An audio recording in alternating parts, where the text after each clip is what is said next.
eat? Do you need anything to drink? Bottled water? I've got soda, iced tea? No. Okay. If you do, just let me know. And you had an appointment, correct? 3 o'clock? Okay. Let's see.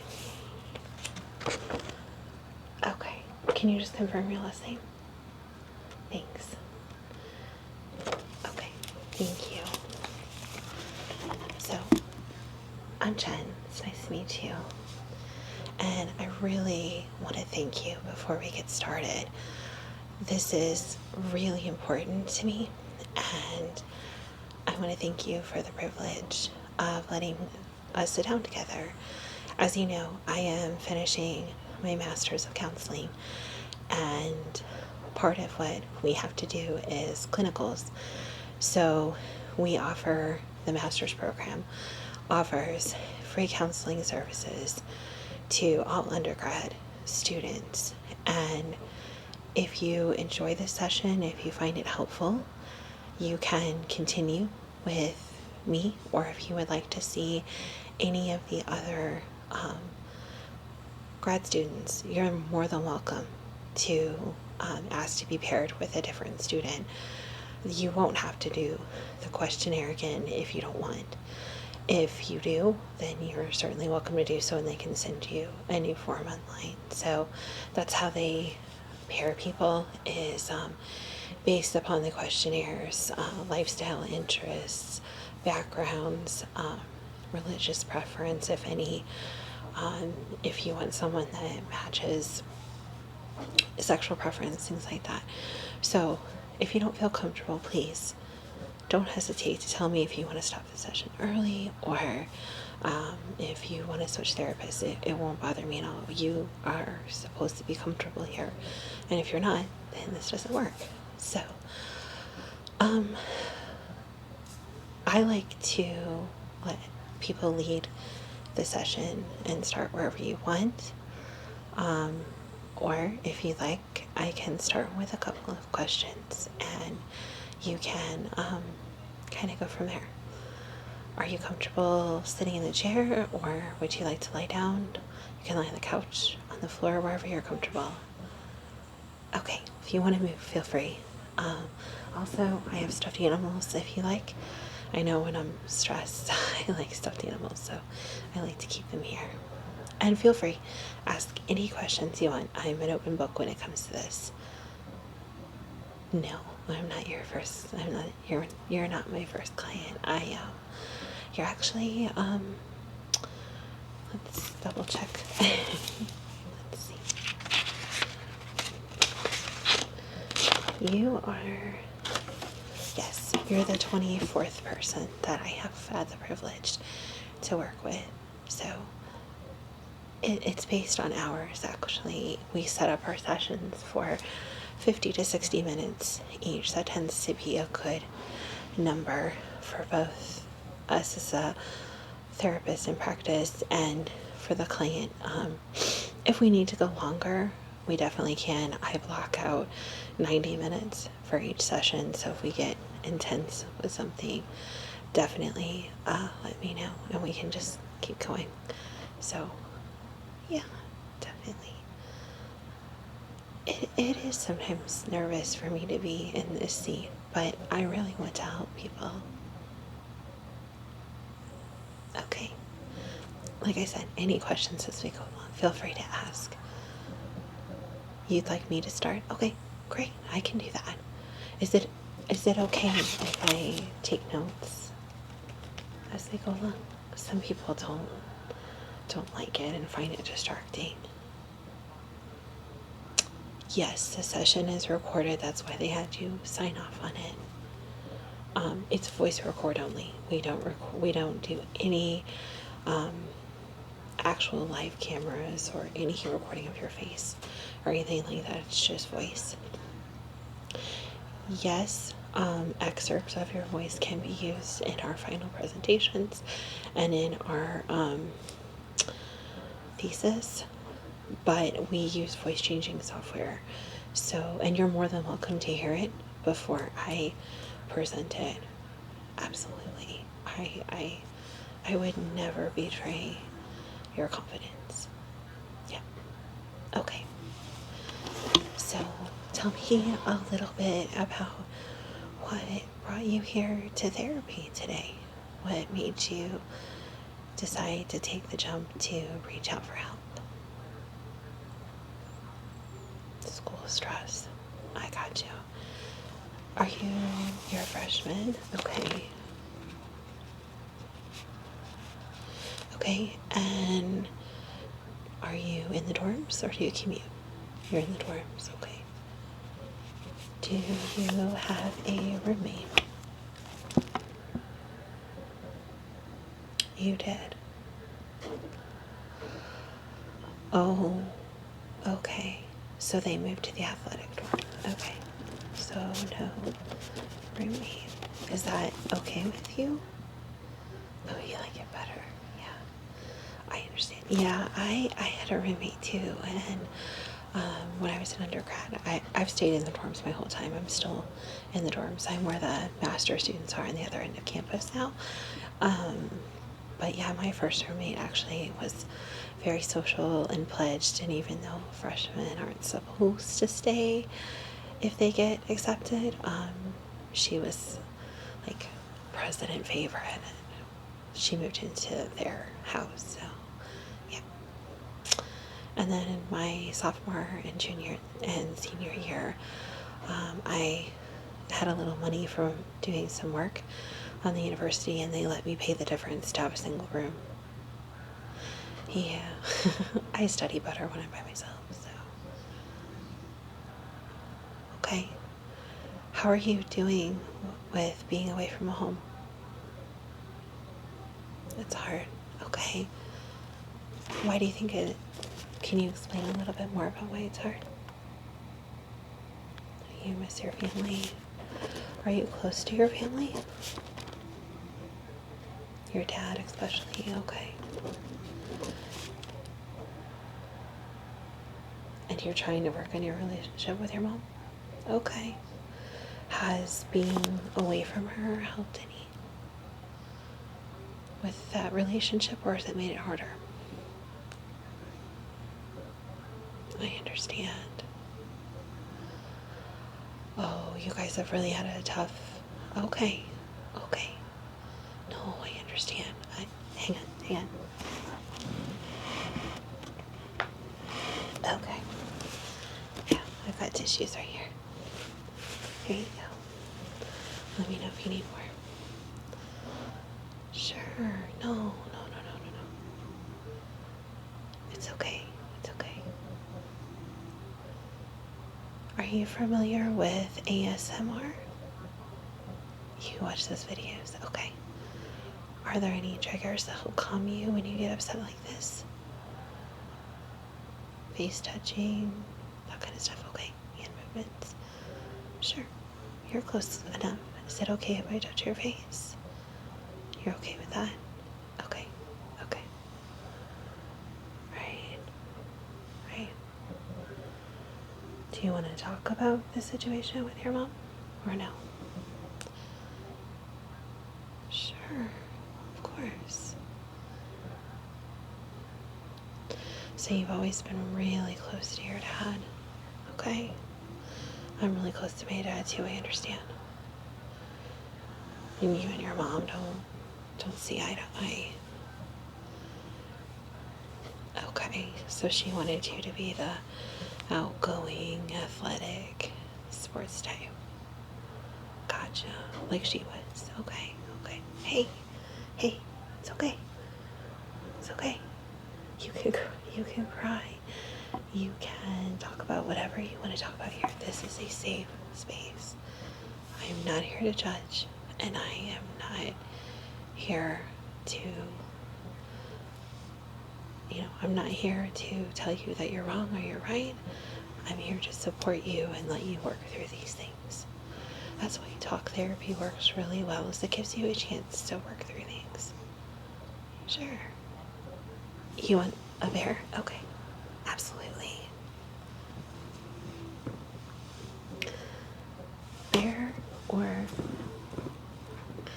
I have a squishmallow horse. Whichever works for you. The horse? Okay. Sure thing. Sure thing. Okay.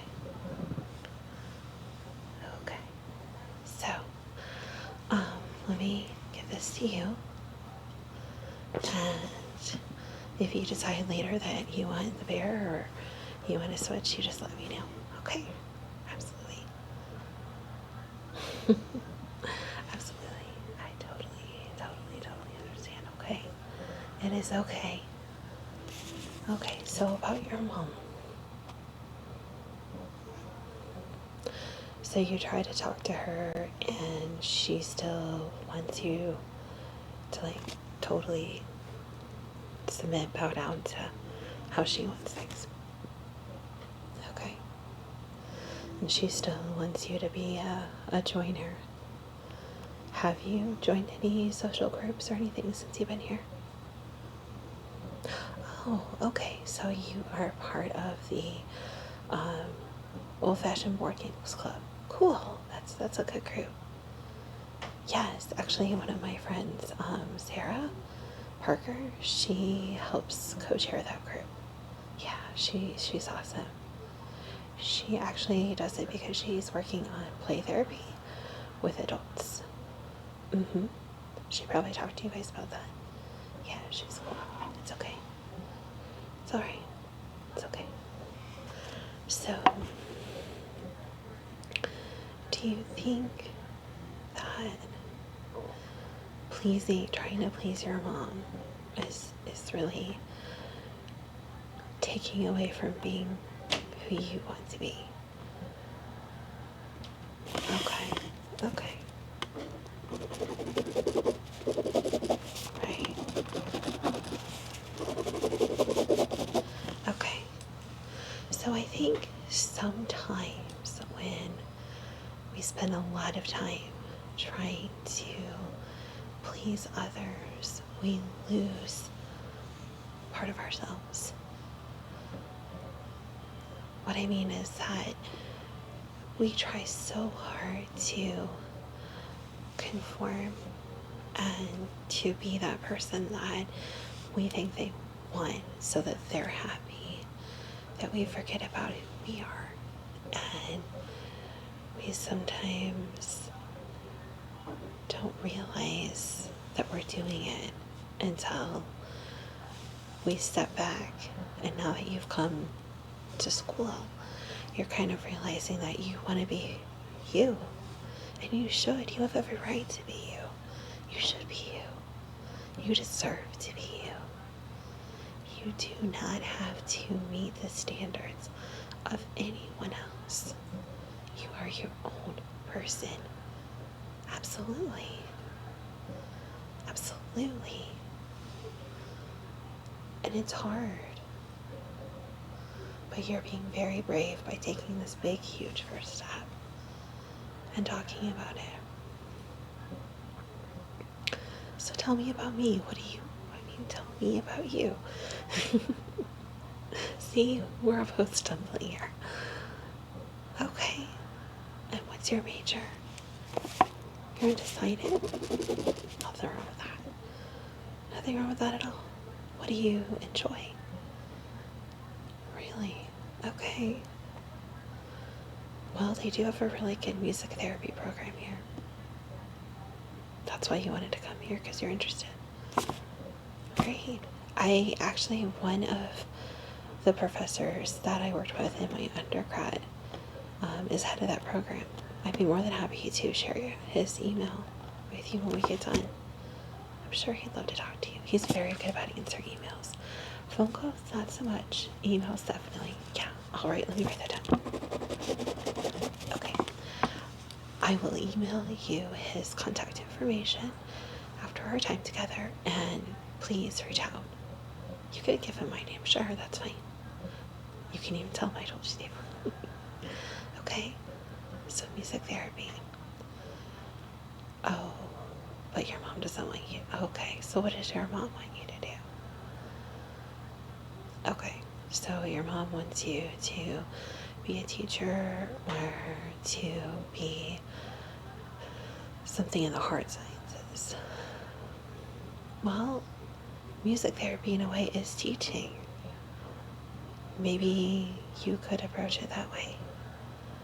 I think therapy as a whole is teaching. You're teaching people how to be better people, and that's important. Are you wanting to work with kids, adults? Not sure? Okay. Well, I think any age can benefit from self-improvement.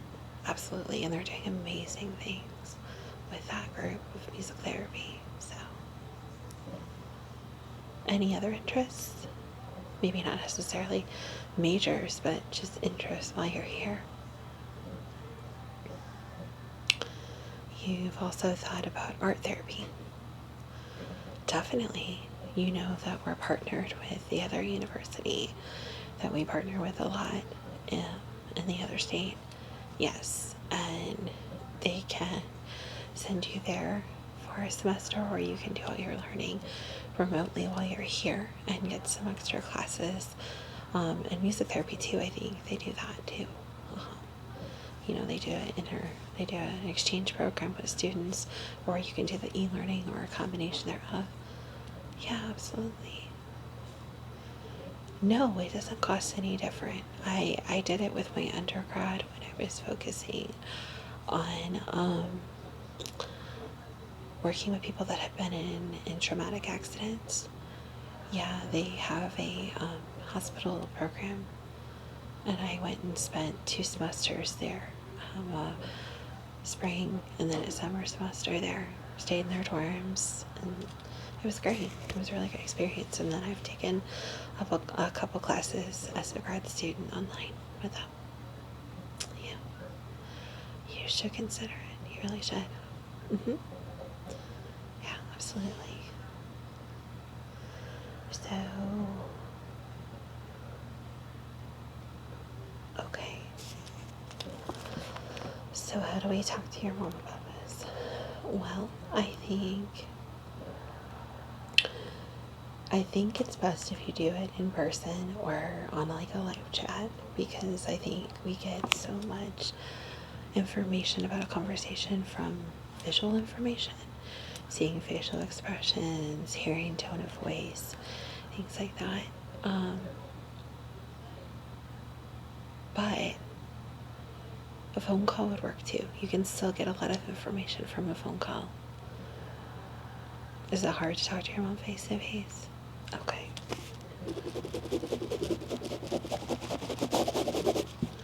I get that. I do. I think that was one of the hardest things for me with therapy starting, was sitting down face to face, and if I said something someone didn't agree with or didn't understand, you get that instant feedback. And I think maybe with our parents, that feedback is even more instantaneous because we have that intimate relationship with our parents, because it's family, and you've known them obviously forever, and so you have a much deeper bond than you would with even a friend, or even a boyfriend or a girlfriend or something like that. Oh, that's another issue is, okay, gotcha. So your mom doesn't approve of your love interest. Is your love interest here on campus or back home?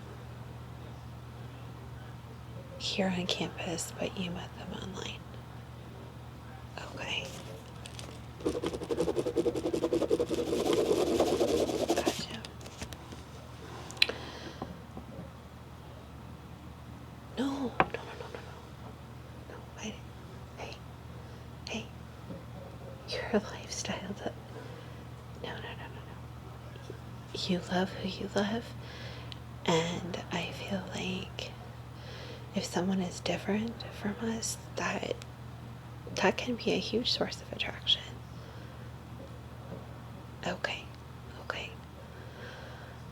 Well, people are are a little more open-minded now about other cultures and other people in our lives. And sometimes it's hard for people that grew up one way or another to be as understanding.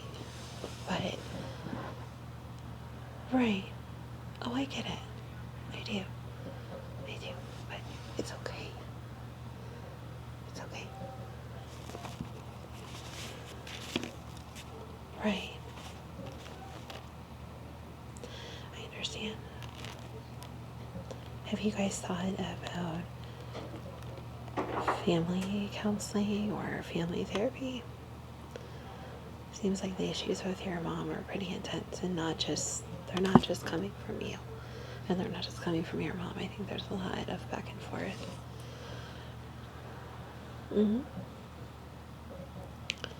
That is something that I am more than happy to do. Yeah, we can sit down together. Sure. But I want to make sure that you are 100% comfortable before we do that. Maybe have another session or two, if you're okay with that. Okay. So what can we do right now to help you get through struggles with school, struggles with family, to put you in a better place right now, today? Okay, how to relax. Just shut your mind off. That's easier said than done, unfortunately. Yeah, I struggle with it too. I really do. I think the fact that you like ASMR videos like that. Yeah. So ASMR, and I'll send you a list of the things we talk about after in a separate email too. Okay, so you don't have to. I'm gonna write them down, and then we'll talk about it. Do you have a private bathroom with your dorm? You share? Okay. Maybe you can sneak in a time to let your roommates know, hey, I'm gonna take a hot bath. I'll be in there for a little bit. If you need anything, knock on the door, but maybe treat yourself to a hot bubble bath. If you're into face masks, facial care, or just, a bath bomb or a bubble bath, or just literally just chilling out in the water. Would you like to read books on, maybe listen to a book or a podcast? Okay, so scheduling time for you, like that bath, like that podcast, like that TV show if you like a TV show, or for a certain person on YouTube that you find funny, Sure. Okay, so videos, a long hot shower versus a bath. Okay, that works too. How's the hot water in the dorm? Good? Okay, good. So those kind of things. If you're a religious person, taking time to pray or connect with. Okay. So if you belong to a church, making time to go to church, or if your church has a service online, making sure that you tune into that or watching a rebroadcast, taking time to pray. Definitely those things. Sure. Absolutely. Okay.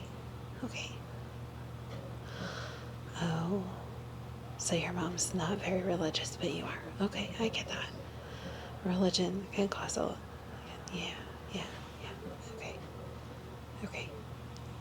Something we're going to work on right now. Close your eyes. Try to clear your mind. Listen to nothing but my voice. Focus on nothing but my voice. Right? And take a deep breath in. Hold it. And breathe out. Another deep breath in. hold it, and blow it out. One more time. In, hold it, and blow it out. Perfect. Okay, when you get really, really, really upset like this, I want you to take a really deep breath. This is something you can do in class. This is something you can do while you're even talking to your mom. Just step back for a moment. Something you can do anywhere pretty much, even in class. You don't necessarily have to close your eyes. Just focus on your breathing.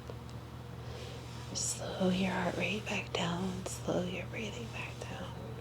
Okay. Right. And inside the palm of your hand, right here, touch this very gently. Okay. And then there's a pressure point right here in between, like the web from your finger to your thumb. That will release tension, will release headaches, and it will help you relax. Okay? Yeah. Let me write that down for you. Okay. Right. Exactly. You get a lot of stress headaches, right? Okay. So, doing that breathing for anywhere from 3 to 5 times and focusing on that pressure point should help ease some of that tension right here in your head. Yep, I can feel it right here. Should ease some of that, okay? Okay. Okay. Okay. Exactly. And then having something to look forward to, like that long hot shower, or knowing that your weekly podcast will be on, or that show, or that new video is going to drop, and looking forward to it. Those kind of things will really, really help. Absolutely. And that deep breathing exercise can help you just take a break too. When you've been studying for a really long time, or focusing for a really long time on your schoolwork or work, that could be a nice little couple minute break. Okay. Okay. Good. Good. Very good. Okay. So, is there anything else I can help you do right now to relax? Okay. Great. Well, our time is about up, but if you would like to schedule another session. Oh, awesome. Okay. What day works for you?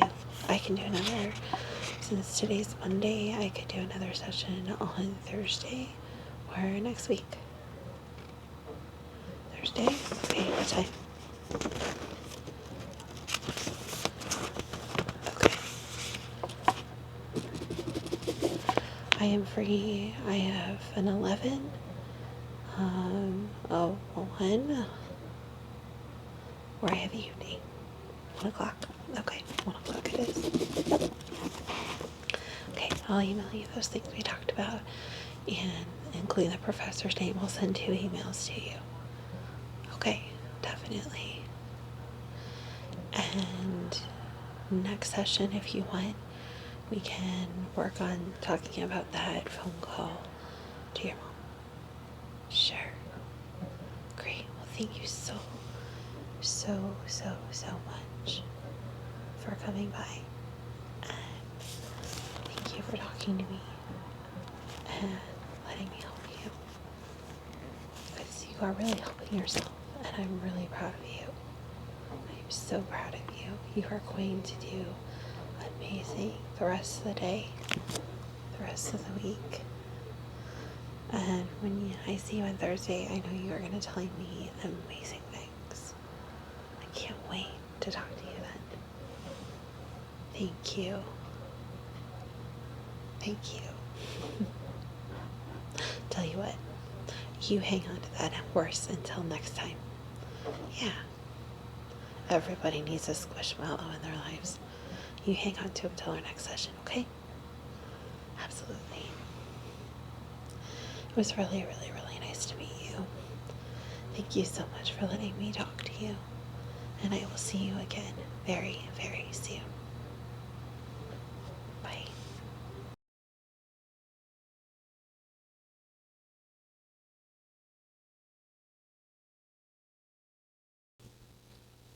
Hi there. Thank you so much for doing another session with me. Come on in, sit down. Please have a seat. So I have our notes from last time. And we'll pretty much start wherever you would like. If you want to start about school, if you want to start about things with your parents, it's up to you where you'd like to start. Okay, okay. So first, let's do some deep breathing just to get into the right mindset. Okay, so in through your nose, out through your mouth. Very good. One more time. In and out. Very good. Very, very good. Okay, so I know there's been a lot going on, and I want to tell you one thing above everything else. You are amazing. You. You are so amazing. You are totally, totally awesome. Okay.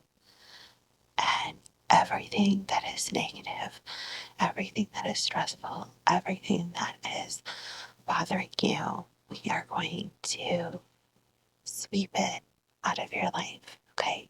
Sweep it out of your life. You don't deserve that negativity, and we're just push it all away. Okay.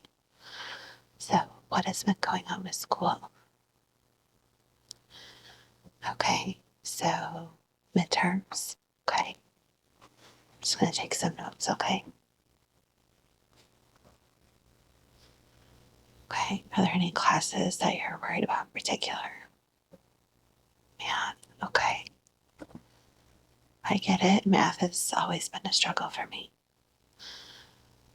Have you gone to any of the tutoring sessions, or have you gone to anything like that? Okay. Okay. Gotcha. How about one-on-one time with your teacher? Okay. You guys don't get along. Okay, I got it. Does he have a TA? Does he have a teacher that he co-teaches with? He's a co-teacher. Okay. Maybe you could set up a time with him. Okay. I can help with that if you would like. I get it. Trust me. There's some teachers that I never saw eye to eye with, so I would be happy to help facilitate that if you would like. Sure. Okay. Do you know their name? Okay. I will email them as soon as we're finished here, and I will follow up with them and then with you via email, or I will send you a message. Okay? Great. Absolutely. So, math, we're going to take care of. That's okay. Okay. Nothing to worry about there. Yeah. Brush all of that away. Brush all of that away. Brush all of that away. Okay, just wash your hands of it. There's no reason to hang on to that negativity. Okay. What else is going on? Okay, it's hard to study in the dorm. Yeah. Does your dorm have quiet hours? It should, because you're in a freshman dorm. What dorm are you in? Okay. I will find out why they're not um, honoring the quiet hours, because I believe freshman dorms are supposed to be quiet from 4:30 until 10, and then 10 to 10:30 is kind of everybody's get ready for bed kind of thing, and then it's supposed to be very quiet from starting at 10:45 p.m. So even if you're a late owl like me, you can study. So let me find out about that, okay? I no names mentioned. It's just going to be a counselor finding out what's going on, okay? All right. Counselor, therapist, since I'm not licensed yet, call it what you will. Um, I think most people use the term interchangeably anyway, so yeah. But technically, yes, I am studying to be a licensed therapist. You remembered. See? You're so smart. You don't need to stress about anything, okay? Trust me, you don't. You are so smart and you are so amazing. You are so amazing, okay? Okay, so what's going on good this week? You did talk to your mom. How'd that go? Really? Okay, so she's supportive that you're in therapy. Well, that's awesome. I'm so happy for you. Oh my gosh, I'm so happy for you. I'm so happy for you. I knew you had a really great glow about you today. Yes, you do. I gotta be nosy. Do you put anything special in your skin? Or is that just you?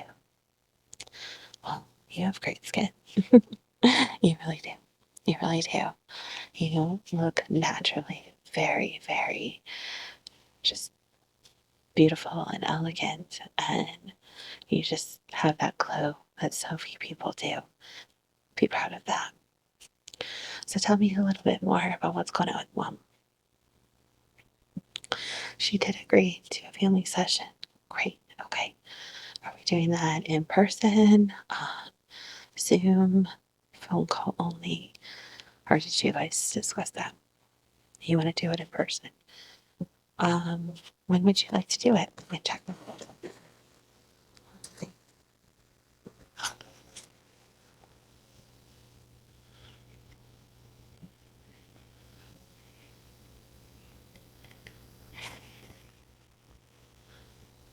Um, Next week I have time. What day next week? Next Wednesday? Yes. Morning or afternoon? Morning. Okay. Let me put you down right now. Where? How about 9:30 in person? Great. Awesome. Well, I am super, super, super excited about this. And here's how that session's going to work, just so we're all on the same page and you are not worried about anything and you are totally relaxed by it, okay? You are 100% in control of that session, okay? 100% you. Yes. Take a deep breath in, blow it out, and all of that stress, just let it go. Just wash it all away. Okay? Okay. Because you are 100% in control. 100%. And if things get tense, then we will do some deep breathing with you and your mom. We'll take a break if we need to. We will talk about a neutral subject, not school related. I can put some question time on mom, kind of not meanly put her on the spot, but, just kind of direct attention away from you and put it back on her. Ask her about her childhood, ask her about her likes and dislikes, her hopes and dreams, things like that, just to kind of deflect some of the attention away from you. Okay? So this is 100% on you. You and I will have a couple minutes before mom comes in. We'll agree on a kind of stop word that you can toss out when you start feeling uncomfortable. And if that happens, then I will stop the session where it's at and we will focus our attention on calming everyone down and making sure that everyone is on the same page, okay? Okay, but remember, you are 100% in control. Just like here, just like right now. If I ever touch on a topic that you don't like or you're not comfortable talking about, we will skip over it for now. Okay? Okay. Is there anything else going on? You went on a date. Wow, wonderful. This is someone that we had talked about before from your from your math class. Okay, so not someone we've talked about before. Well, I am really happy for you. Really, really happy for you. And how did the date go? So, okay. Awkward? Yeah, first dates are always a little awkward. But okay, so you guys agreed to each pay your own way. That was just good. That's very smart. See, you are so smart. You've got to give yourself more credit. Do you not realize how amazing you are? You are amazing and smart. And it's amazing, smart. You're a planner. You care about protecting yourself. That's so awesome. I am so proud of you. Really, I am so proud of you. Yes. So, how did the rest of the day go? Went well. Okay. You're having a second date. Okay. Well, that is amazing. I am just so proud of you. Yes.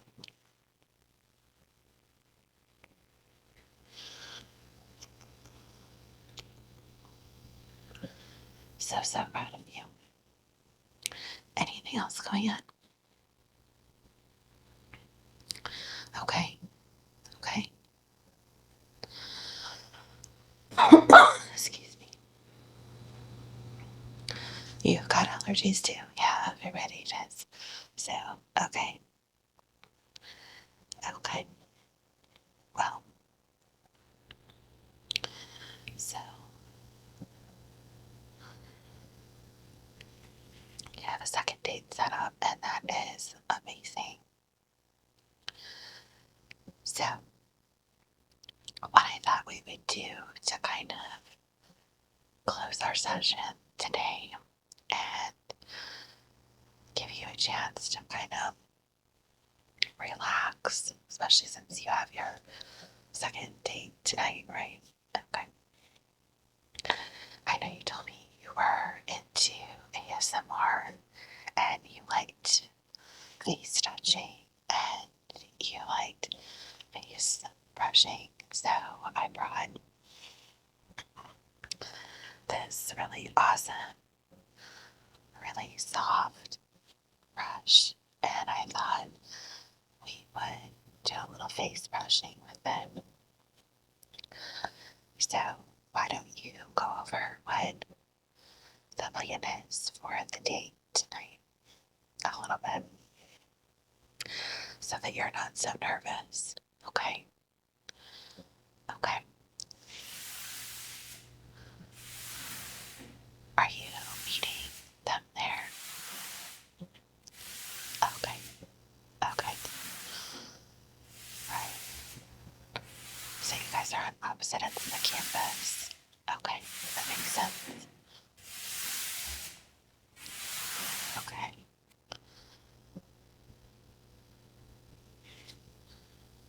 Very very, very smart. You laid down ground rules, so no, nothing gets out of control.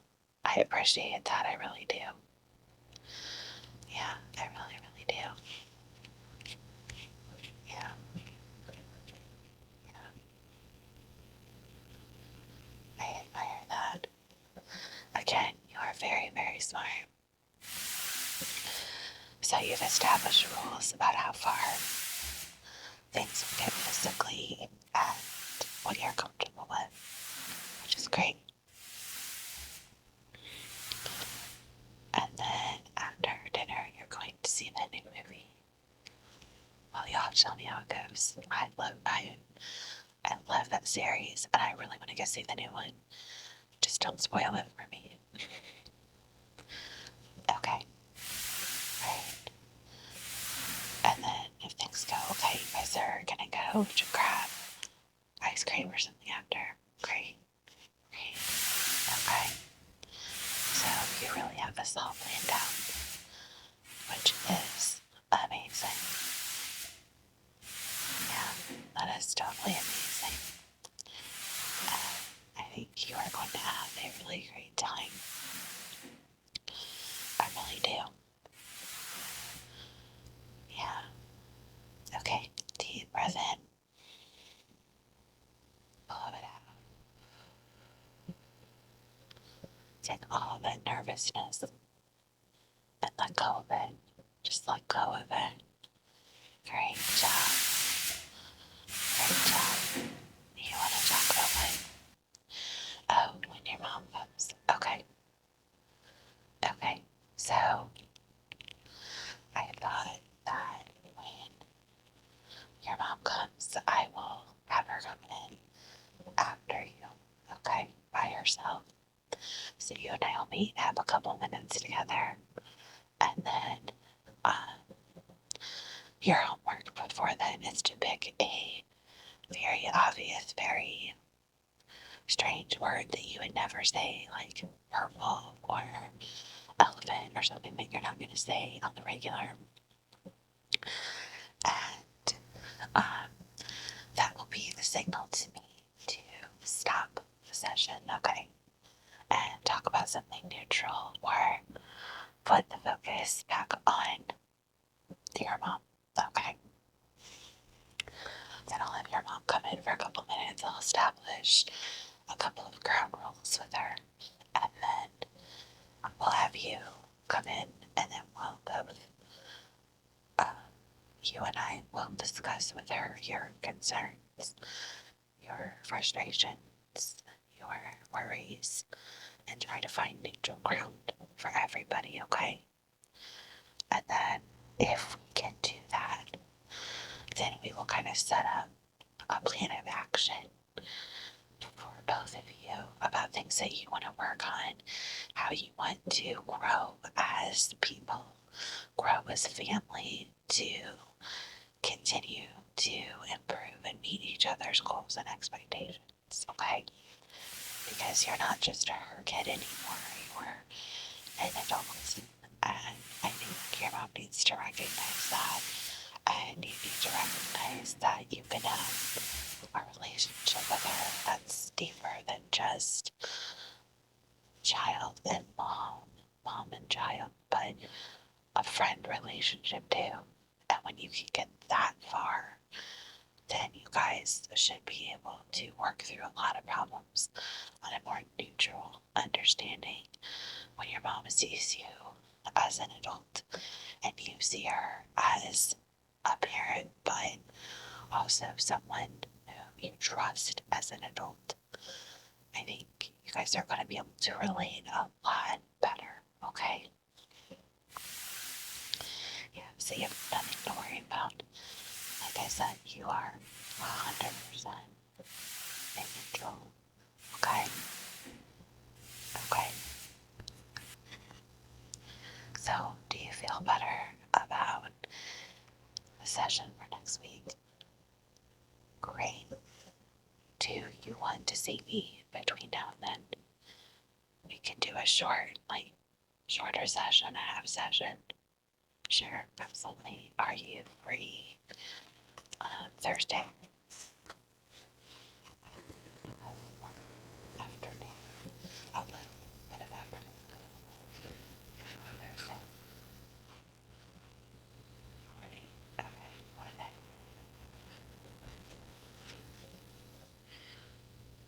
Could you do 9:15? Okay. Alright, great. I will see you at 9:15 on Thursday, and then next week we'll sit down with Mom and try to get on an even place with her, okay? But I am super, super proud of you, everything that you have accomplished. When is your math midterm? Okay, so the end of next week. Okay, so we've got time. Okay. I will follow up with you about your daughter. I will follow up with you about what's going on with study hours and things and the time with the other teacher. Okay. Great. Thank you. Thank you so much for coming to see me. And I will talk to you again very, very soon. Sorry the kids in the science lab are with animals this week. It's a little crazy, so sorry. Yeah, sorry about that. But it's okay. Yeah, I apologize. So I will see you I'll see you Thursday and next week, and I'll talk to you via message if you need anything between now and then, okay? All right. Thank you for coming to see me. Thank you. You are amazing. Do not forget that. Hello, welcome back. I am so glad to see you again. Please, take a seat. How has your week been? Pretty good. Okay. Okay. I made you some tea. Do you still want hot tea, or do you want me to make you iced? Hot? Okay. Great. Got your chamomile tea. And I'm going to set that right next to you, if that's okay. All right, great.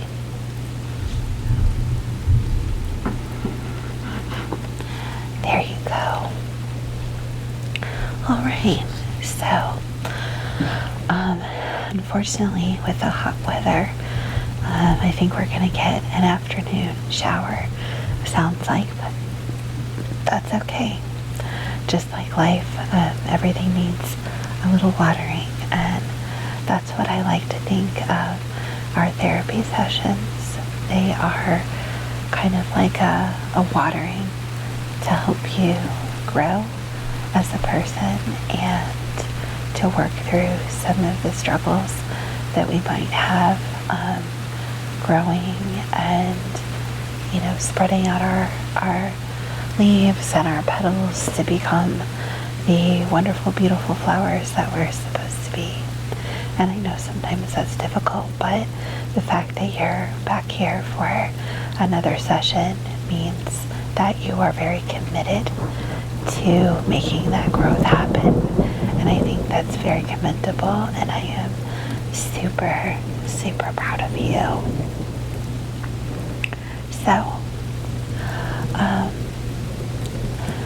now that you're settled, I'd like to do a couple of just very simple breathing exercises, okay? So, first one, I'd like you to take a deep breath in and close your eyes as you do so, okay? Deep breath in and blow it out. One more time. Deep breath in and blow it out.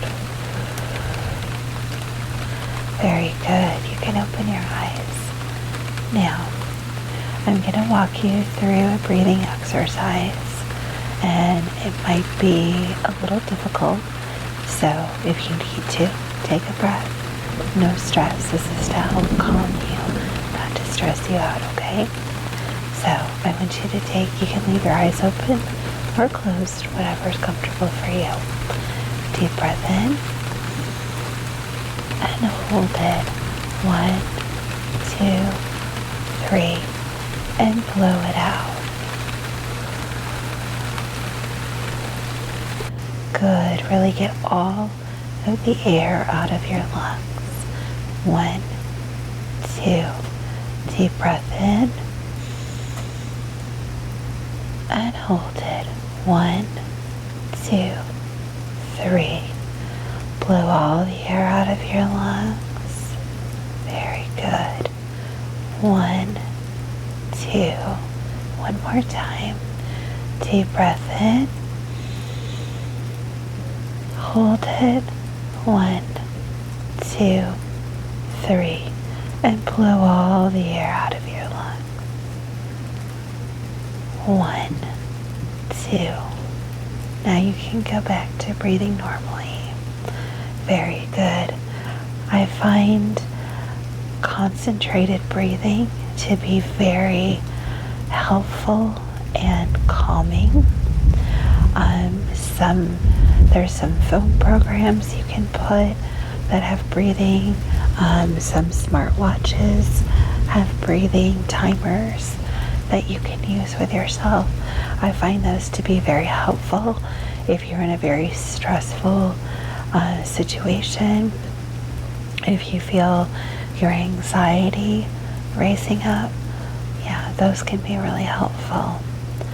So last time I gave you a little bit of homework that you were going to repeat to yourself several times a day, and the phrase that I had written down was, I am trying and I am good enough.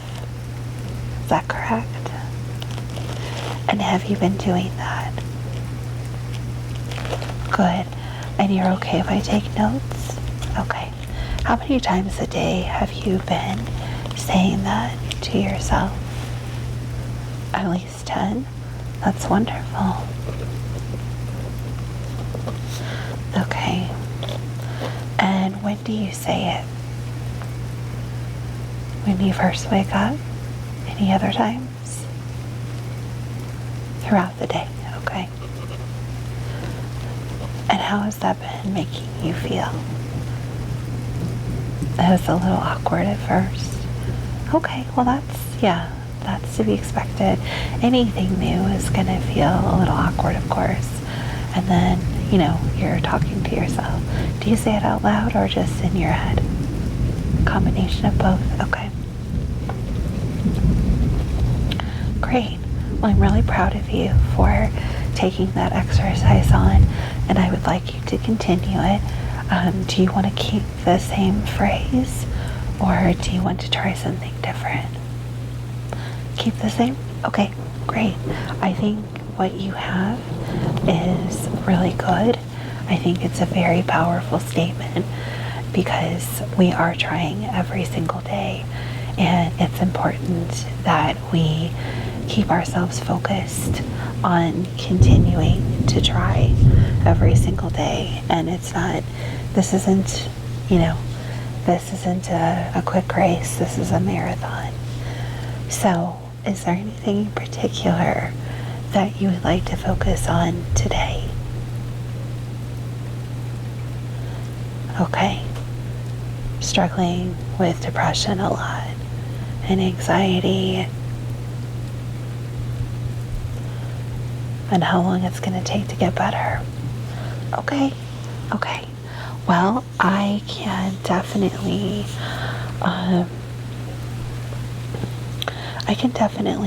give you an idea of how this process works if you're okay with me reflecting on kind of a personal story. And I think sometimes when you hear someone else's experience, it's helpful. You don't necessarily feel so alone in the process. Okay? All right. So I have struggled with depression and anxiety a lot of my life. It started when I was a teen, maybe preteen even. But I started seeing someone for help when I was a teenager, and unfortunately, as a teenager, I wasn't very open to getting help and getting better. So I would go to my appointments and, I would say what I needed to say to get out of the appointments, and then I would kind of move on. And I didn't really do the homework like you've done with your statement. I didn't really do anything differently to help myself get better. So it was a very long road for me to get to a place where I could manage my depression and I can manage my anxiety, because life is difficult, and sometimes even when we think we're in a much better place, depression, anxiety, frustration, just in general, different heavy emotions can come back up again, and they can manifest in different ways. So maybe a loss of someone in your life, maybe a loss of a job or a home, or not even necessarily a loss. Sometimes a good significant event, graduating from college, having a child, getting married. Sometimes good events can trigger a lot of emotions, and sometimes the darker, heavier emotions can come back in. So even when you think you have overcome depression and anxiety, sometimes it can come back in different ways, and different for different reasons. So maybe you've gotten over something that happened as a child that you really struggled with, but now you're worrying if you're good enough to have a family or good enough for the job that you're in. That sounds familiar? Okay.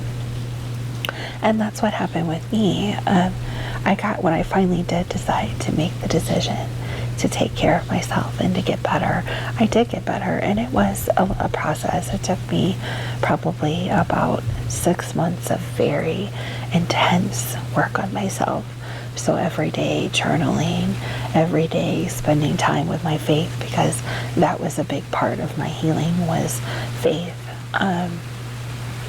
Spending time focusing on the things that my therapist had wanted me to work on.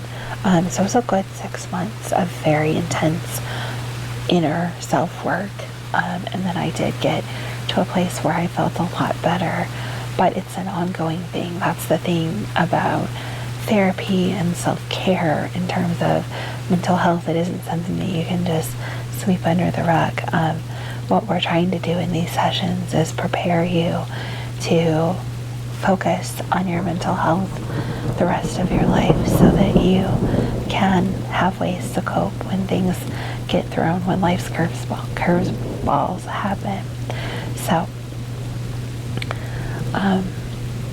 yes, you can and you will get better, but just be prepared that something, it's not, you have to fear it or anything. I don't want you to be afraid, but just be aware that sometimes life throws curveballs at us, and you will have tools in your toolbox. So your I statements, your journal, your other resources, friends that you've spoken to about this, you'll have those tools to cope. Okay? So one of the things that really helped me, in addition to my faith, was journaling. And I like to keep those journals. I keep a record of my mood for that day. And there's lots of, little stickers or mood trackers that you can either buy or draw and put in your journal. The journal pages that you got last week from the office have the little smiley faces that start with the big smiley face, and the kind of smiley, and the flat line, and then the kind of sad, and then the very sad. So you can circle those, and you can find others of those like that. If you don't like those, it could be anything you like.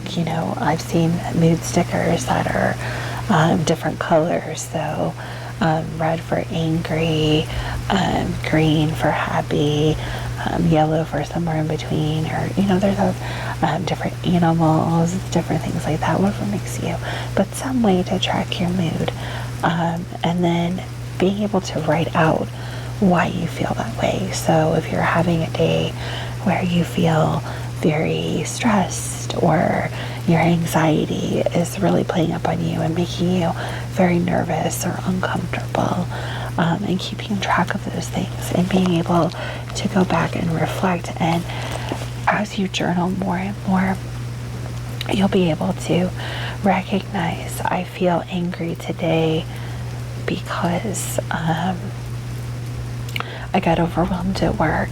I have a lot going on at home. My dishwasher broke. It's really hot outside and I don't do well in hot weather. And all of those things made me feel very angry and frustrated.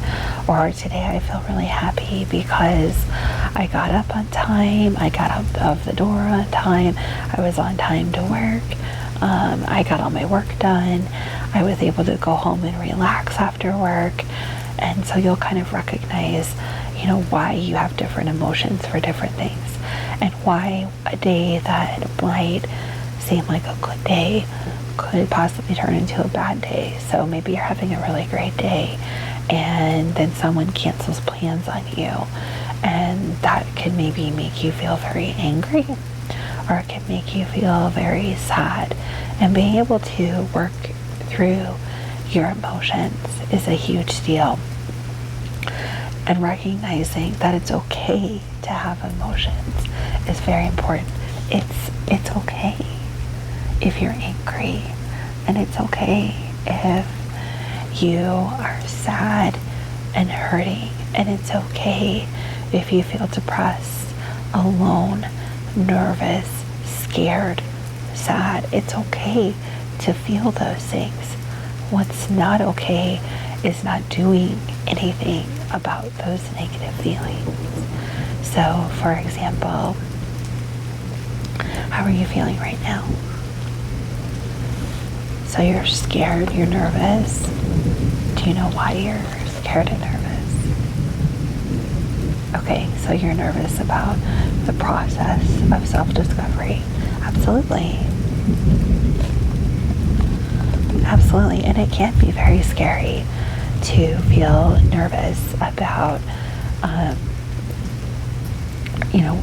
what you might find.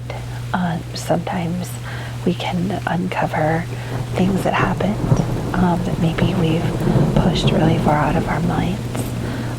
Sometimes we can discover fears, that maybe a fear of heights or a fear of falling, that's been making us feel very nervous. I personally had a horrible fear of tripping and falling. So one of the ways that I work around that is I really watch, like if I'm stepping off a curb, or if I'm stepping up, I'm hyper aware of where my feet are. I'm hyper aware of anything that I would be able to grab onto if I started to fall. And knowing that I have that safety net of knowing where my feet are, and knowing that I can grab something or put my hands on something before I would fall, gives me comfort in the moment. So it's something that you're afraid of. Being alone. Okay? So one thing that you can do when you feel alone is surround yourself with activity. So let's say it's 2 o'clock in the morning and you don't want to call someone. Let me write down feeling alone, just so I don't forget we talked about this. Excuse me. So one thing you can do when you're feeling very alone is, put on background noise.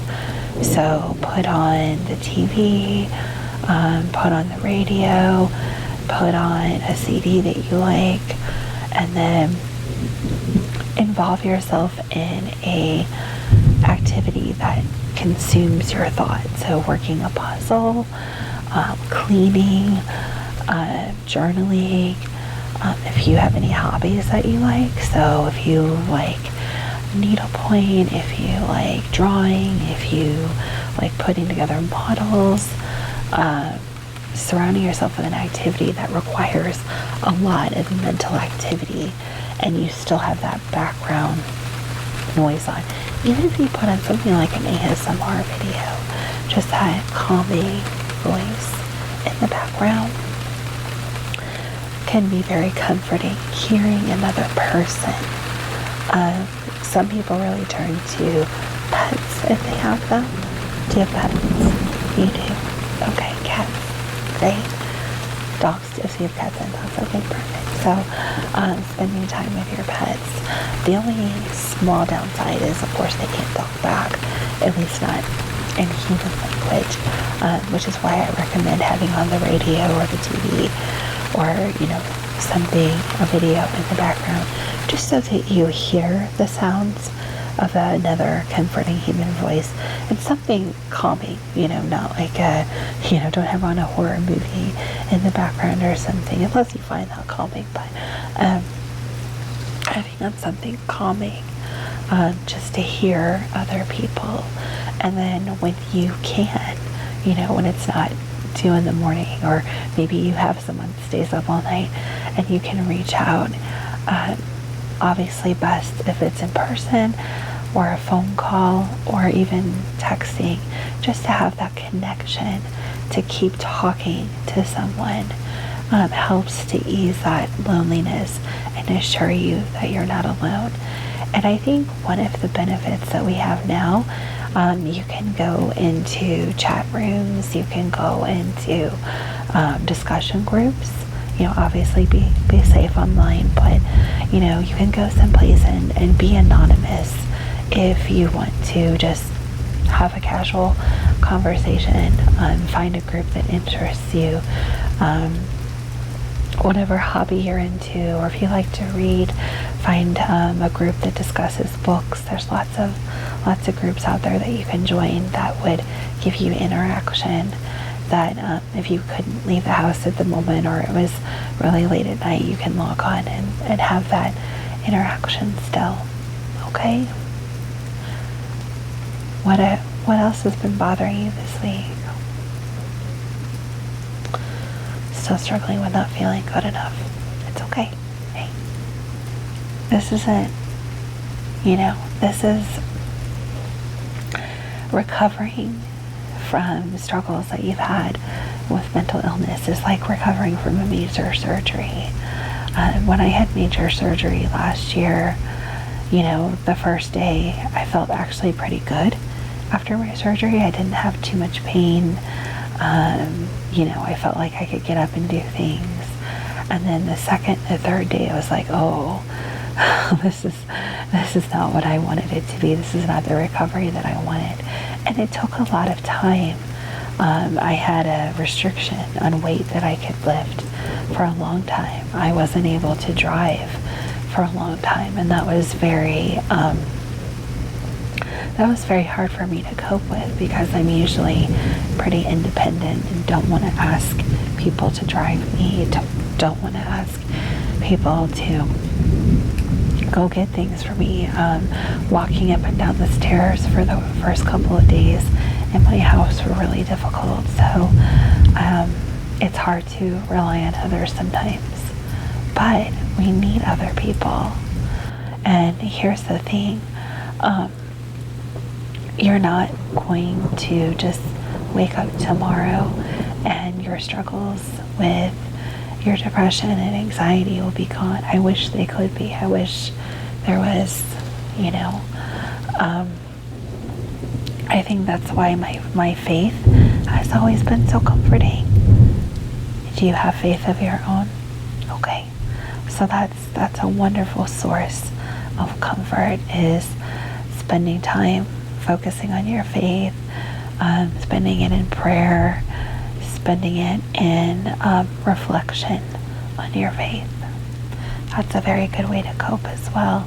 And I think faith brings about a feeling of comfort that you do matter, because your faith is saying that you believe in something higher than you, a creator, and that creator loved you enough to create you. And so you do have purpose and meaning, and you do feel that sense of belonging because you were created.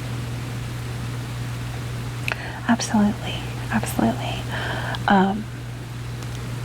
In terms of your anxiety, in the moment, things that you can do would be breathing exercises, and that's something that someone around you isn't going to notice. You can do that in your head. You know, you can be at work, be in school, you could be on the bus, you could be in the grocery store.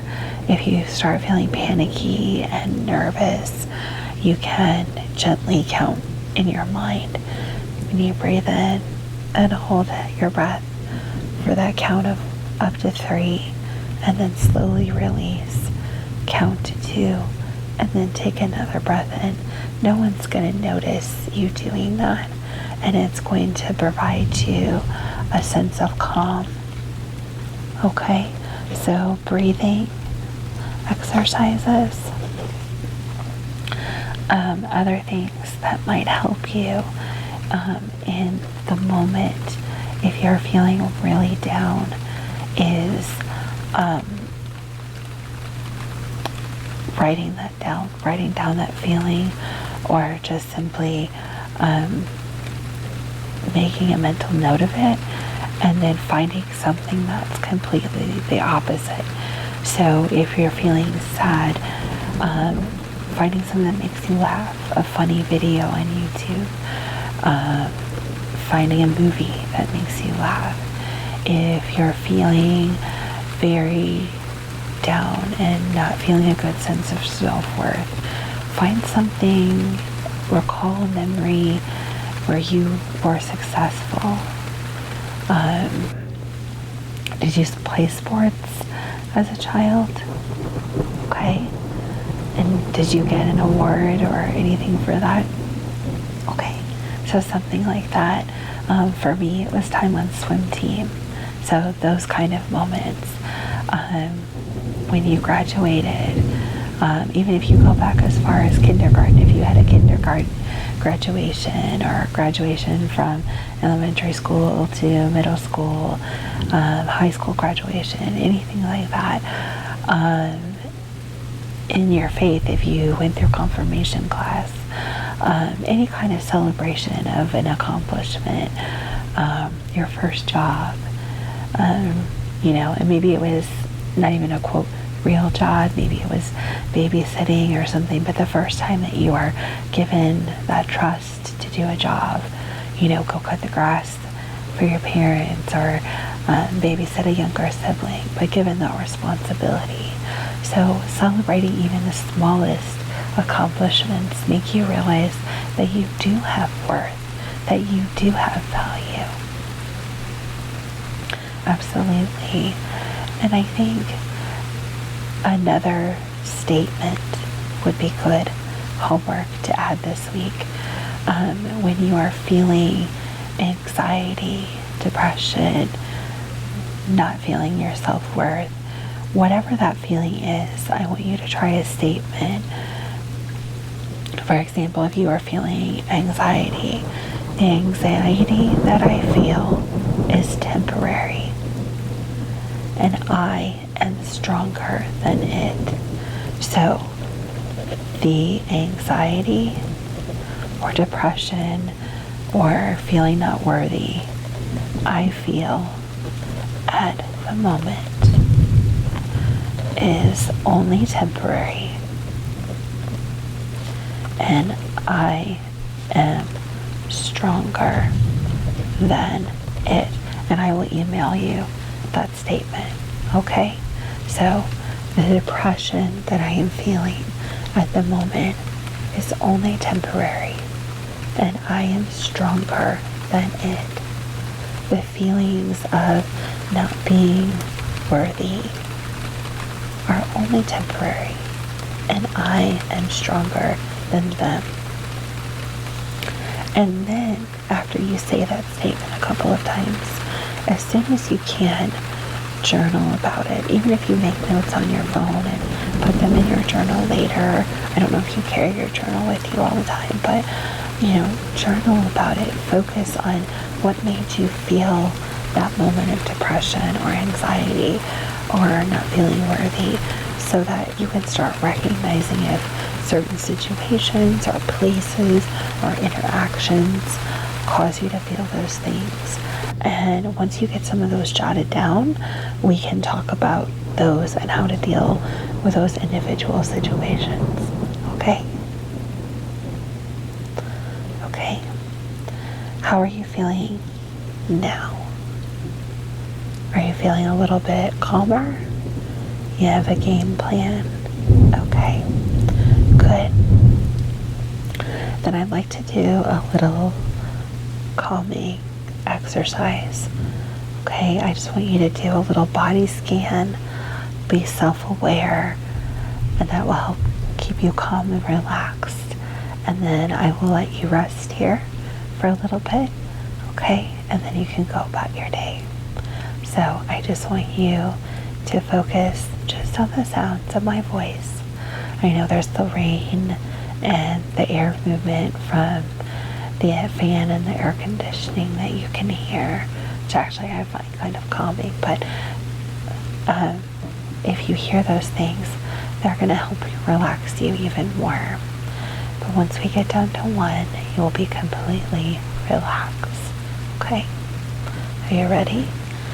Now, I want you to take a deep breath in and a deep breath out. Close your eyes. 5. I want you to be aware of any tension, any pain, any discomfort anywhere in your body. And I want you to feel it slowly leaving. And that pain and that discomfort and tension leaving your body, leaving you feeling completely relaxed. Each breath in releases that pain, that tension, that discomfort, and as you blow it out, it slowly dissolves away. 4. Your breathing becomes slower and more relaxed, and you feel more and more at peace. 3. Your body no longer has any pain, discomfort, or tension, and you feel you are completely physically relaxed. Your breathing is slowed, your heart rate is slowed, and you feel very, very calm. 2. Your mind is no longer racing. You are simply focused on the quiet background sounds and the sounds of my voice, and you are completely and totally relaxed. 1. You are able to gently drift off to sleep without any struggle or without any tension or stress in your mind or body, and you are 100% relaxed. Now, just take a moment. Hello, welcome, come on in. Please have a seat. Yeah, sorry about the rain outside, but I'm glad you got here safely. It's very nice to meet you. You can just call me Tina. I don't prefer titles here unless you're not comfortable with that. Good, okay. Have a seat anywhere, please. I try to have my office a little more of a comfy space for you. Can I get you a cup of tea? No? Okay. If you change your mind, just let me know. I do have several varieties. I'm a big tea drinker myself, so feel free to let me know if you want anything, okay? Great, I'll let you get settled.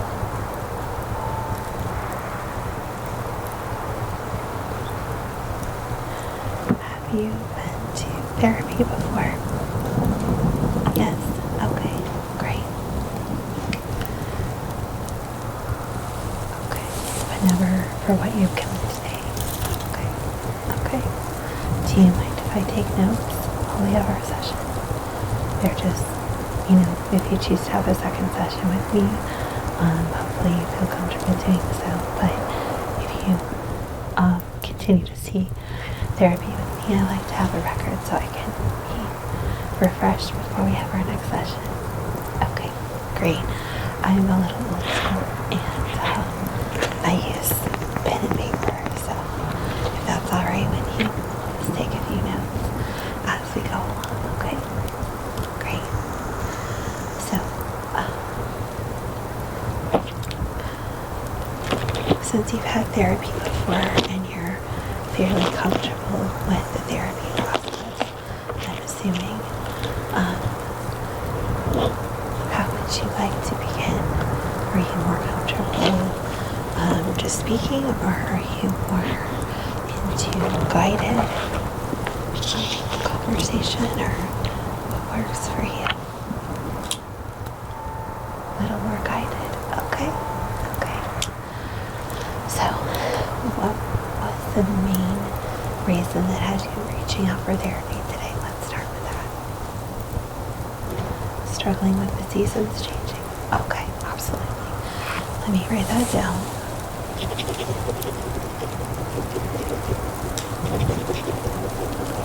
That is unfortunately something a lot of us struggle with, myself included.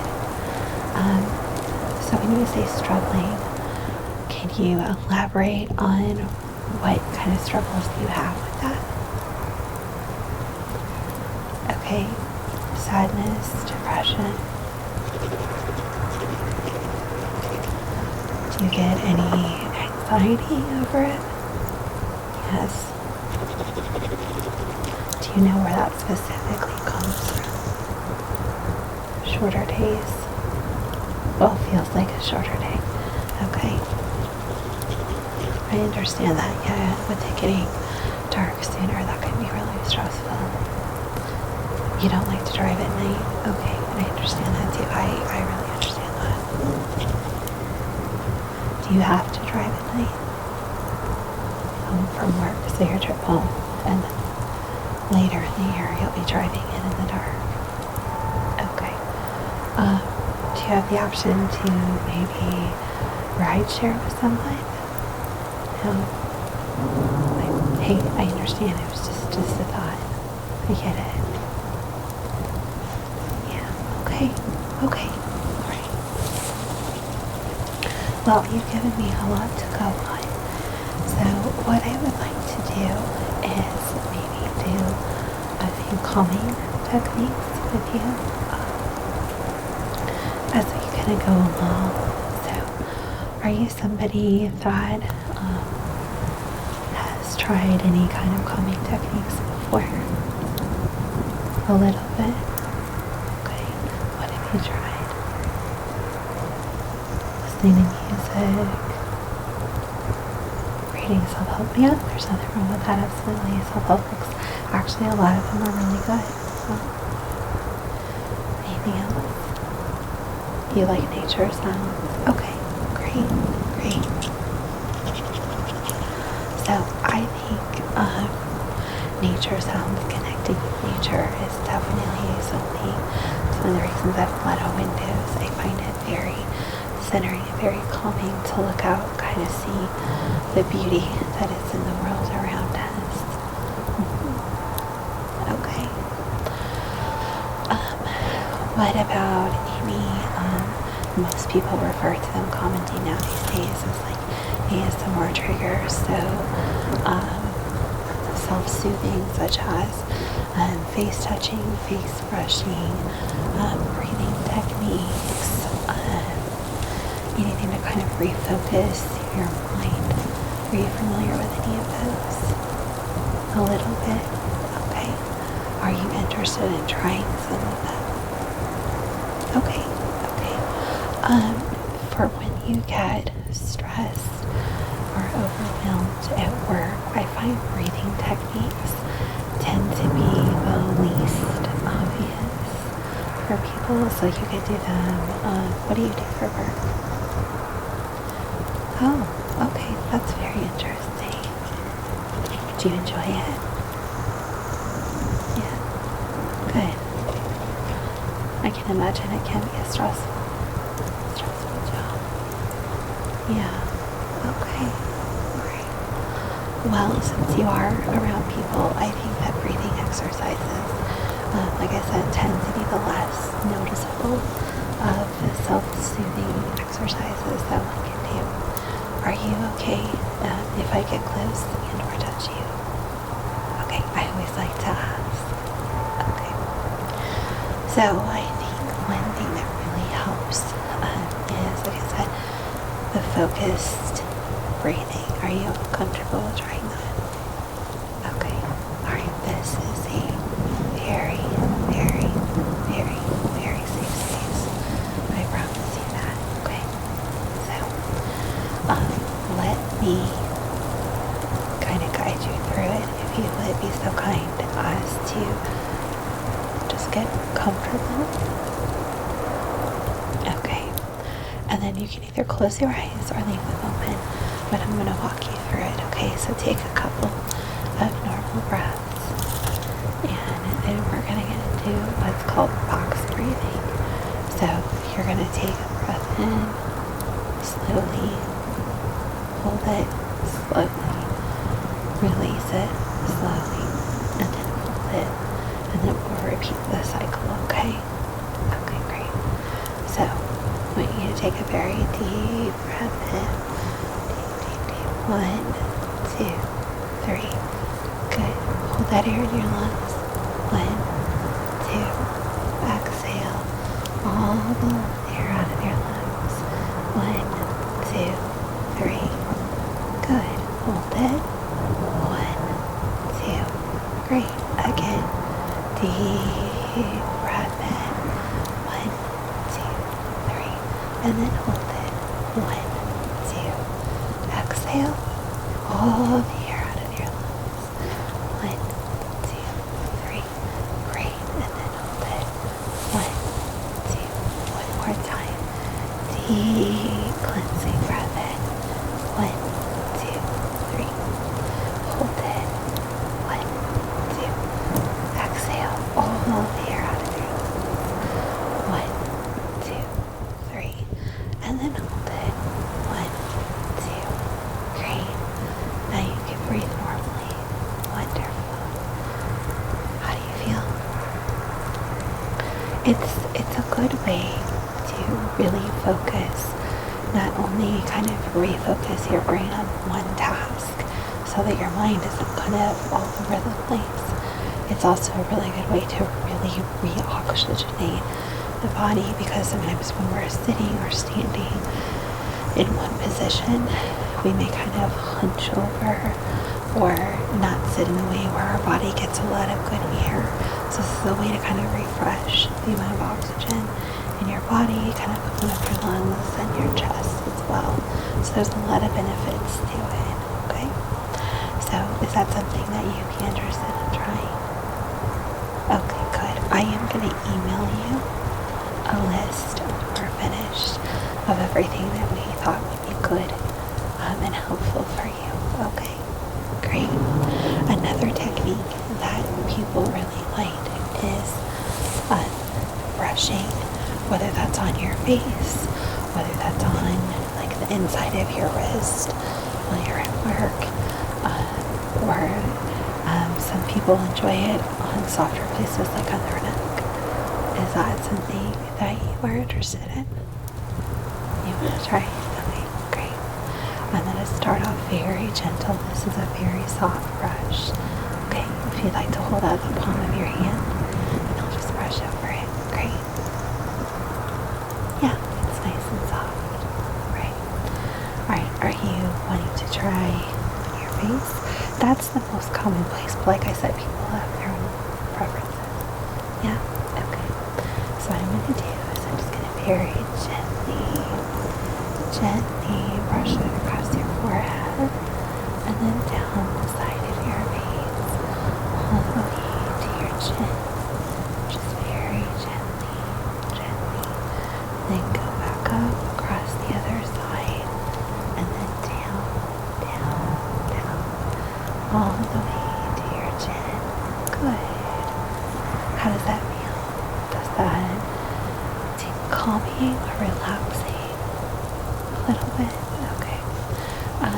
if you want, you can try like on your neck a little bit.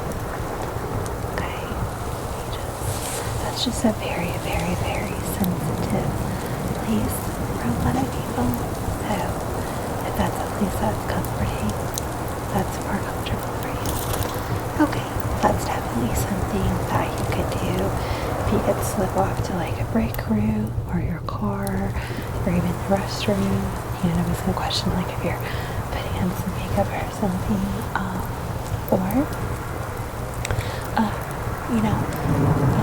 if you want to like step outside where there's no one around, kind of enjoy nature around you, just not too chilly out, and then just kind of do that can be very soothing. Okay, let me put that on your list.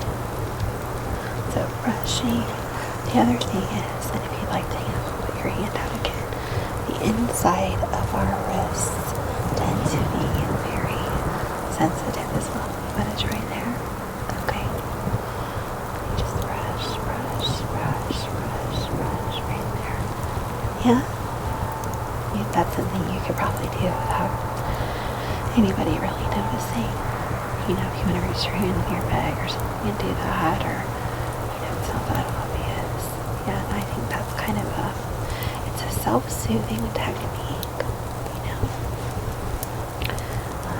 or if you have, when you're at home, you have someone that can do it for you, and just kind of provide to your neck again, provide that soft touch, and just kind of allow you to refocus. It's exceptionally helpful if you use the same kind of brush.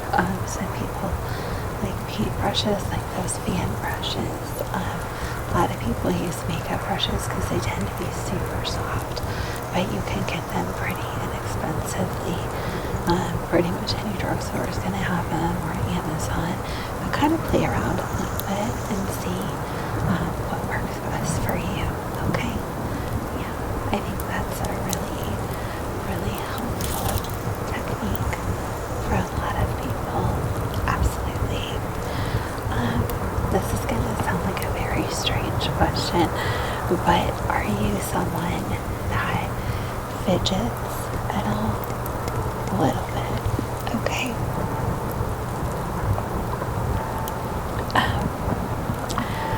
For people that fidget, a lot of times that stimulation of touching or interacting with something can also be very soothing. So, I have this cute little stress pushable little octopus guy. He's kind of made out of stretchy rubber, but he's kind of cool because you can kind of pop him in and out. Okay, and then you can pop each of his little feet, so to speak, and that's a great way to, and he has a little face on him too. You can see that's his kind of little worried face. And then if we pop him back around, that's more of his little happy or excited face. And then you can just pop all his little pieces and parts back around. Would you like to see him? Here you go. I think he's very cute. What do you think about that? Yeah? You like him? Well, I'll tell you what, I am going to send him with you. Yeah, I have actually a whole box of different colors. Would you like a different colored one? No? Okay. Well, he or she is now yours. A lot of my clients find them very relaxing. Do you have kids? Yeah, well, if they find it relaxing too, you may have to hide that particular one, but let me know in our next session, and I can always get you another one or two. Okay. Let me write that down. That was something technical for you, and then you can let me know how that's going. Okay. Another technique some people like is, and and it's part of what the octopus do, because you can hear that popping. But these little rainbow guys, they're kind of mesmerizing in addition to making a sound, and they kind of have the pretty colors. Yeah. Some people really like it. Some people don't. You like the colors? Okay. How about the sound? Sound is okay. Alright. Is it a good sound or too much? It's okay. The nice thing about these is because of how they're made, they'll pretty much move in any direction that you want them to. And you can kind of hold them by the tail and do things like that. You can kind of hold them by the head, shake them, wiggle them back and forth, and then use them in the more traditional sense as well. Yeah. Alright. So, is that something that you are interested in? Maybe. Okay. Well, you can definitely think about that.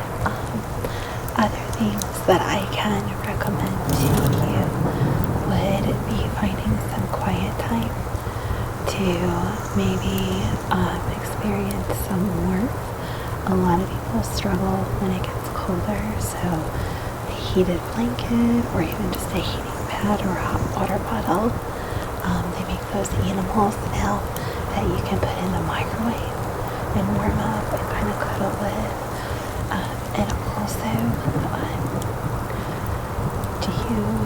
have you ever been diagnosed with what they call seasonal affective disorder with the light?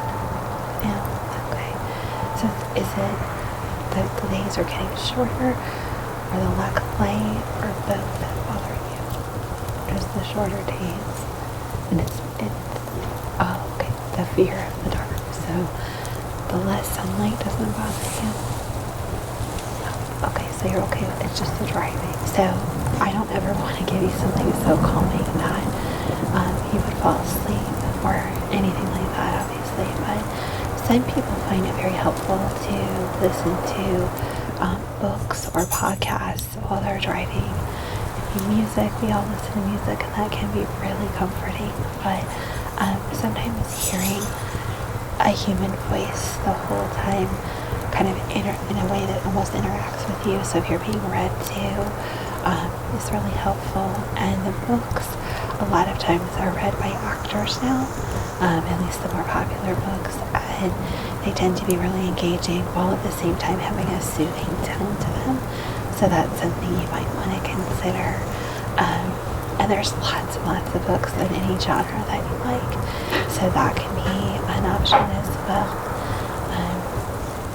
Another thing that I could recommend with the drive home is having someone that you can speak to on your drive home. So maybe there's a friend that you can call, or maybe spend time on your, if your kids aren't with you, spend time interacting with them on the phone. Usually have the kids with you. Okay, well, yeah, so spending time with them, just interacting with them. And then that part of the drive where you don't have the kids, engaging with a book or a podcast, just to kind of, not take focus off the road, obviously, but just to kind of have something in the background that's super soothing and relaxing. Yeah, I know driving itself can be really stressful for a lot of people, so having that, in addition to not wanting to drive at night, I can understand how that could bring a lot of stress. The other thing that you could try is that breathing technique to kind of calm you before you start driving. And then the other thing that you could do is, do you have a lot of highway driving or a lot of or stop and go? A little bit of both. Okay. So when you're on the highway, that would be the time to have those phone calls or interactions or the books. And then when you're at the stop and go traffic, you can use that time, see how many cycles of breathing you can get in at a stoplight, or every time you get to a stop sign, do that breathe in. 1, 2, 3. That's enough to make a good, safe, legal stop. Obviously, assuming you're not waiting for someone else to go. And then exhale as you start driving again. Or even if you're at a stop sign or with multiple people, doing that breathing as you're, in and out as the cars are going, and then when it's your turn. Just to kind of take your mind off the anxiety of the dark. The other thing that people find engaging is, doing some type of list planning. So if you have voice options where you can record a list on your phone, some people use that time, hey, let me work on my grocery list or do meal planning.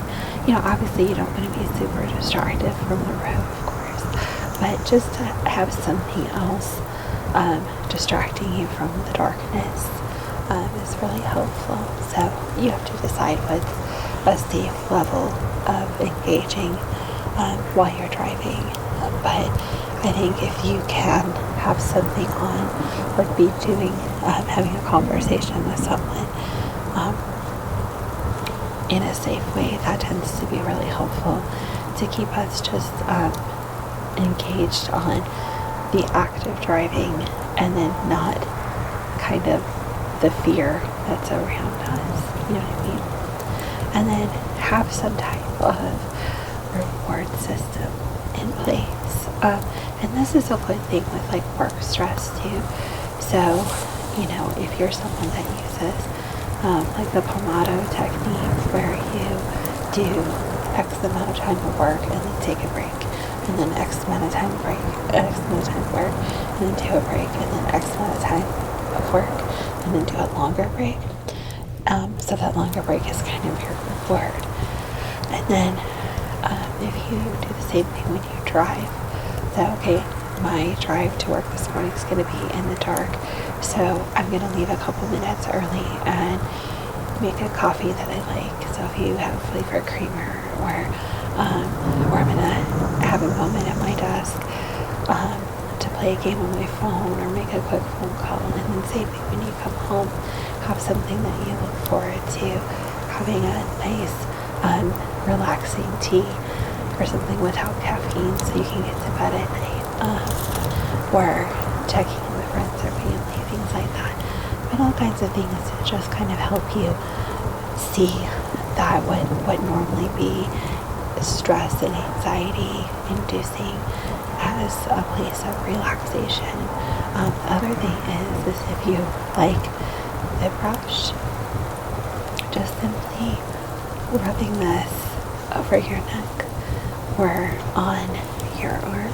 If you want to give me your arm again, so you can have a hand on the steering wheel, and while you're stopped at the stoplight, keep one hand on the steering wheel, so like that, and then just gently brush, brush, brush, brush, brush.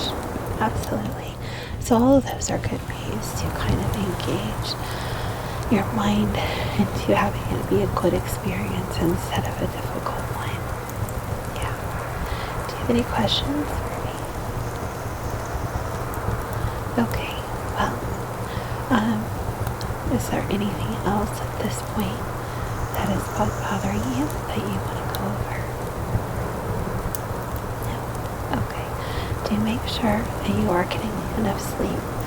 I know sometimes when the hours of light change, sometimes it can mess with people's sleep, or you find yourself getting up at different times because you were used to one pattern of light and now it's different. But when you're dealing with stressful situations and in a situation where you have stress with the seasonal issues, want to make sure you're getting lots of sleep to take care of yourself. Okay. Would you be interested in coming up for a follow-up? Okay, great. And we can obviously talk about anything else that you would like to talk about right. Would you like to come back in, say, a couple of weeks? Great. Do you have a day or a time in mind? Okay, same time. Sure. Let me check my schedule really quick. Hold on just a sec.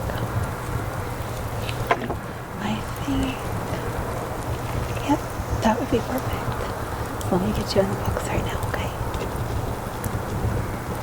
Alright, good deal. I will send you that email, like I said, with the techniques that we went over. I'll also send your appointment reminder, and then you'll get the text message like you did 3 days before, and then the day before and the day of, just to remind you of your appointment, okay? Okay. Well, again, it was really, really, really nice to meet you. If you need anything between now and then, you have the option to leave a message for me either via email, or you have the recorded line that you can leave a message on, and I will call you back same day. Okay? All right. Thanks.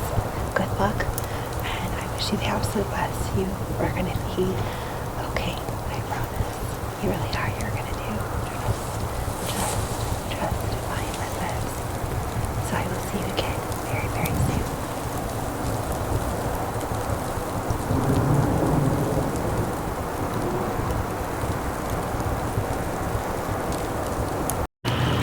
Hi there. Welcome to my office. I am Jen. It's really nice to meet you. And I'm really glad that you're here. I wish it was under better circumstances, for sure. But I am here to help you, and I promise you that we will be able to work through what you're going through together, okay? Sit anywhere that you like, please. Are you okay that the window's open? I find the sounds of the river behind the office very calming. If it becomes bothersome, please just let me know, okay?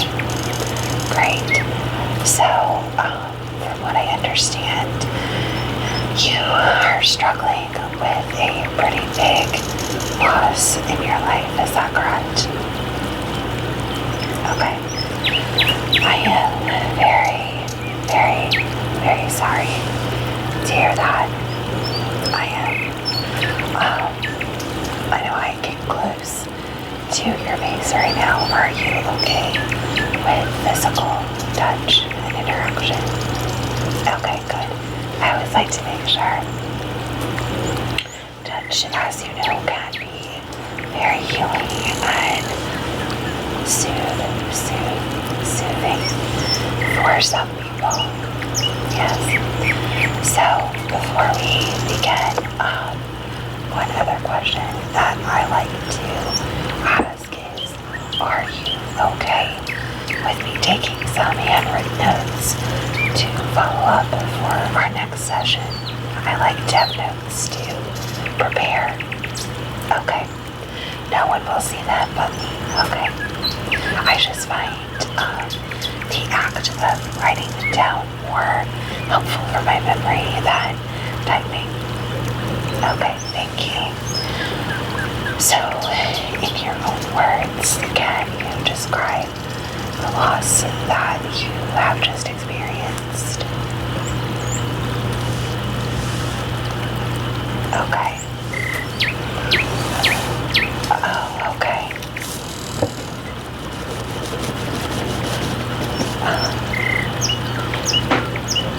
So this was a very close personal loss. And do you have support from other family members, friends? A little. Okay. Okay. Well, first of all, I am very sorry again for your loss. And unfortunately, as creatures with a not infinite timeline, that is something that we do unfortunately have to face several times in our own lifetime, and we have the inevitability of our own time expiring at some point as well. But it doesn't mean that we can't mourn, that we can't feel the pain and loss. Lots of cultures handle loss in many different ways. Some see it as a celebration. Some go through different phases of celebration, sadness, joy for the person's life, and then a collective feeling of loss within the family unit. Others simply approach it as a painful, private situation that isn't necessarily discussed with others. I tend to let my clients take the lead. Is this your first major loss? Okay. I can tell you that every loss is unique, and just because you've experienced loss before doesn't necessarily mean that another loss is going to be easier or more tolerated. Just to be totally honest, each loss is unique and personal, and we reflect and react to them differently, and that's okay. Everything that you are feeling right now is valid and totally okay. What are the feelings that you've been feeling since the loss occurred? Okay.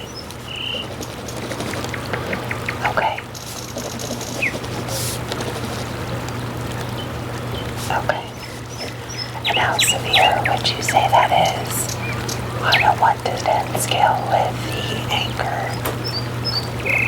Okay. So about a 7 on the anger, so definitely a lot of anger associated with the loss and the sadness. Okay, so more anger than sad at the moment. Okay,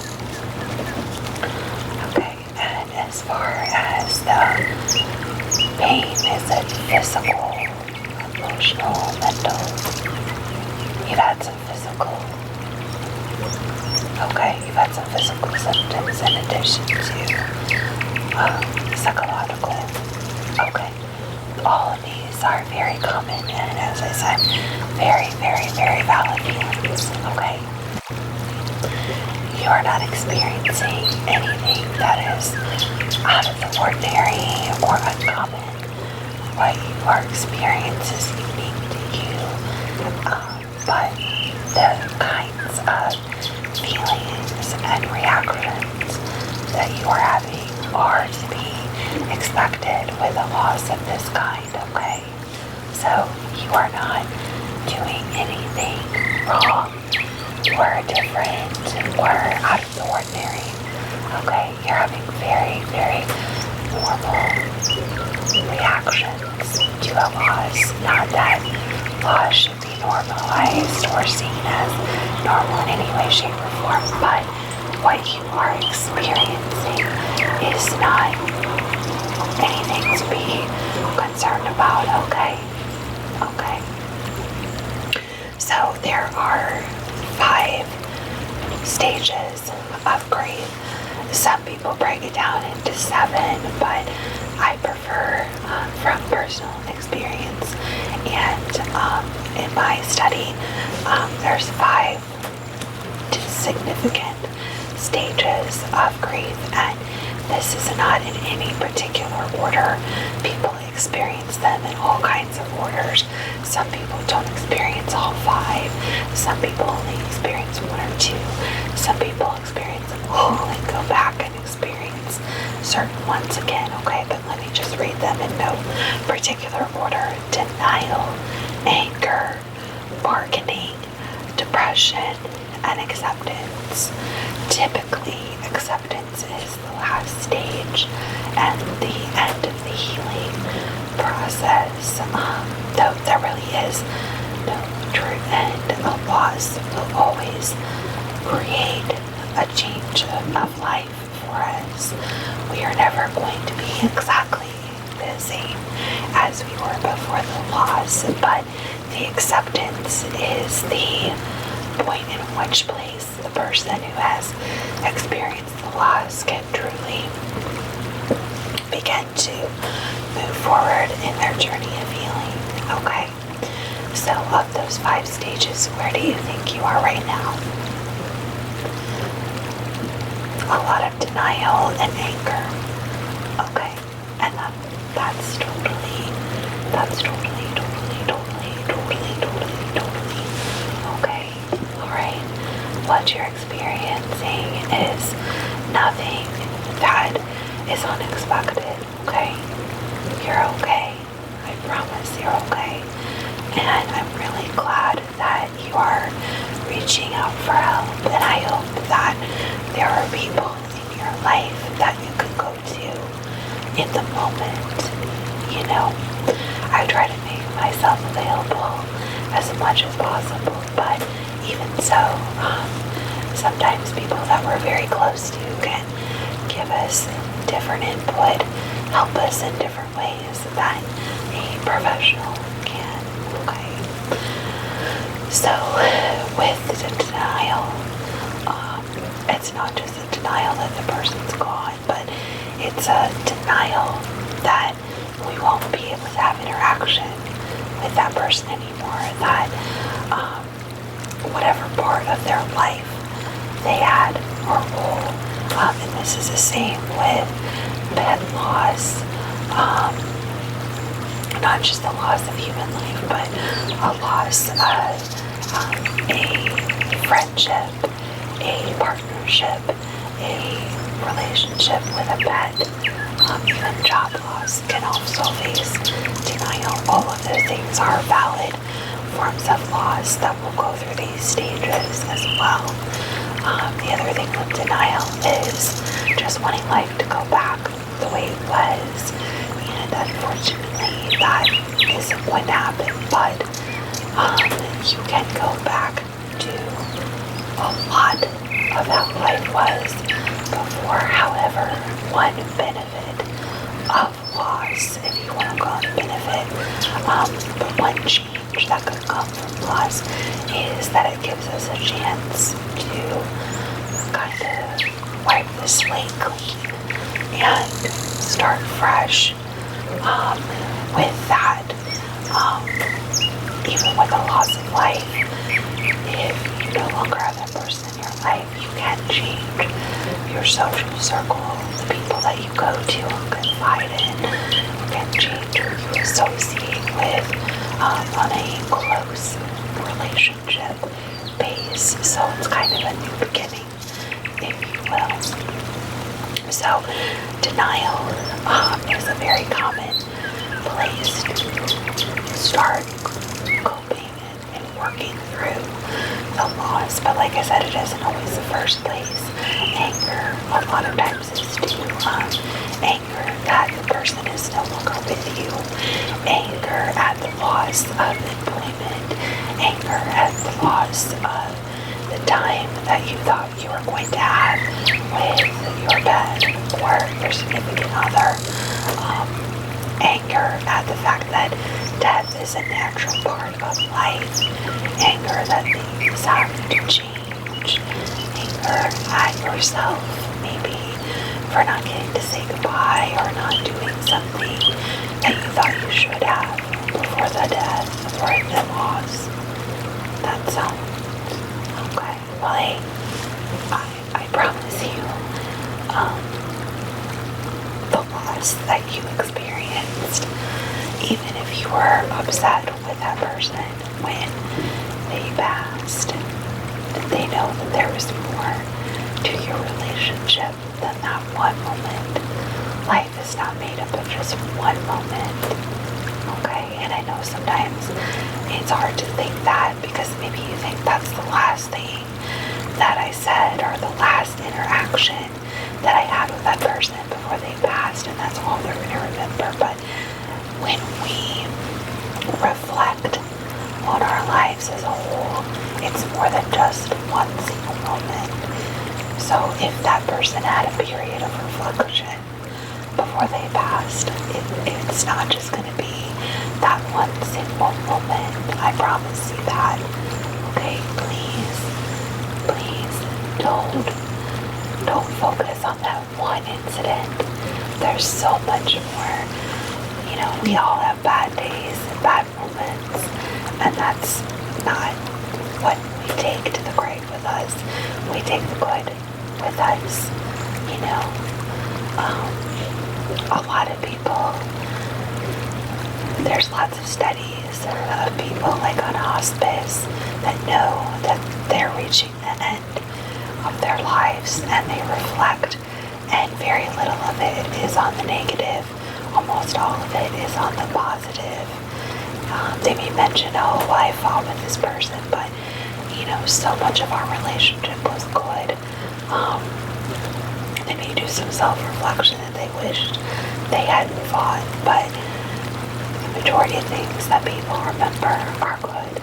So please don't beat yourself up over that, okay? The bargaining phase. This can be in a couple of ways. Wanting to trade places with the person or pet that has passed on.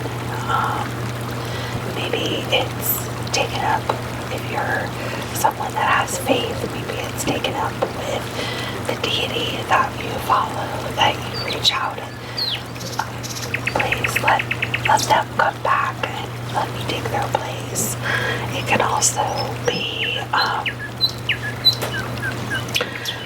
bargaining that if you do a certain action or certain actions, so you change a behavior, like if you have a bad habit or an addiction, that if you quit that addiction, that you would feel better.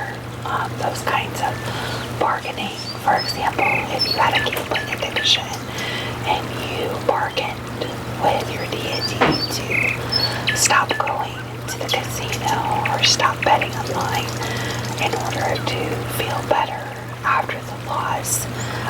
Some people take that approach, you know. You've had some of, okay. The feeling of wanting to trade places. Okay. Yeah, that can be very common. Sometimes, you know, but we know in our hearts that that person is gone, and even though we really like to trade places, it's not gonna happen. I know it's hard sometimes, though. I get it, I do.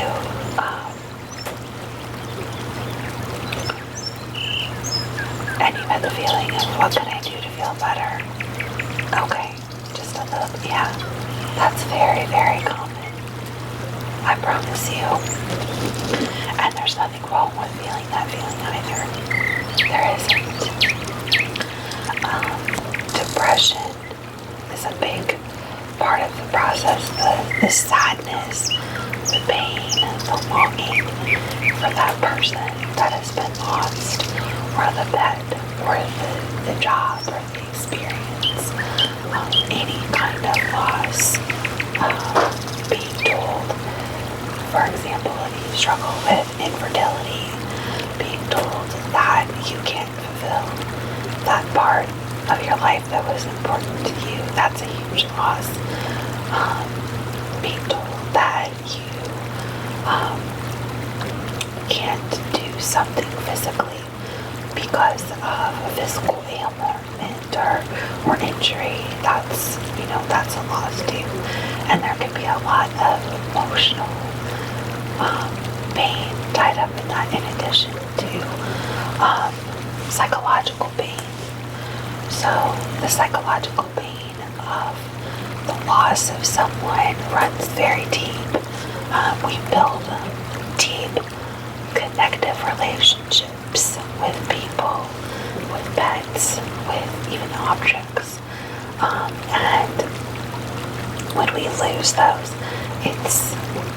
it's a big break, and you have to be able to work through that and not find a replacement in terms of you're never going to remember that what you lost, but a way to have a deeper connection with someone else, or have a connection that is positive, reminding you of that person that you lost. For example, if you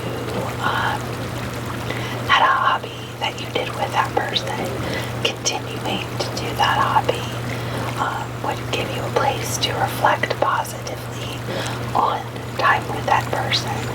Or maybe, if they wanted to accomplish something in their life, going and, working towards that, to do it in honor of them, or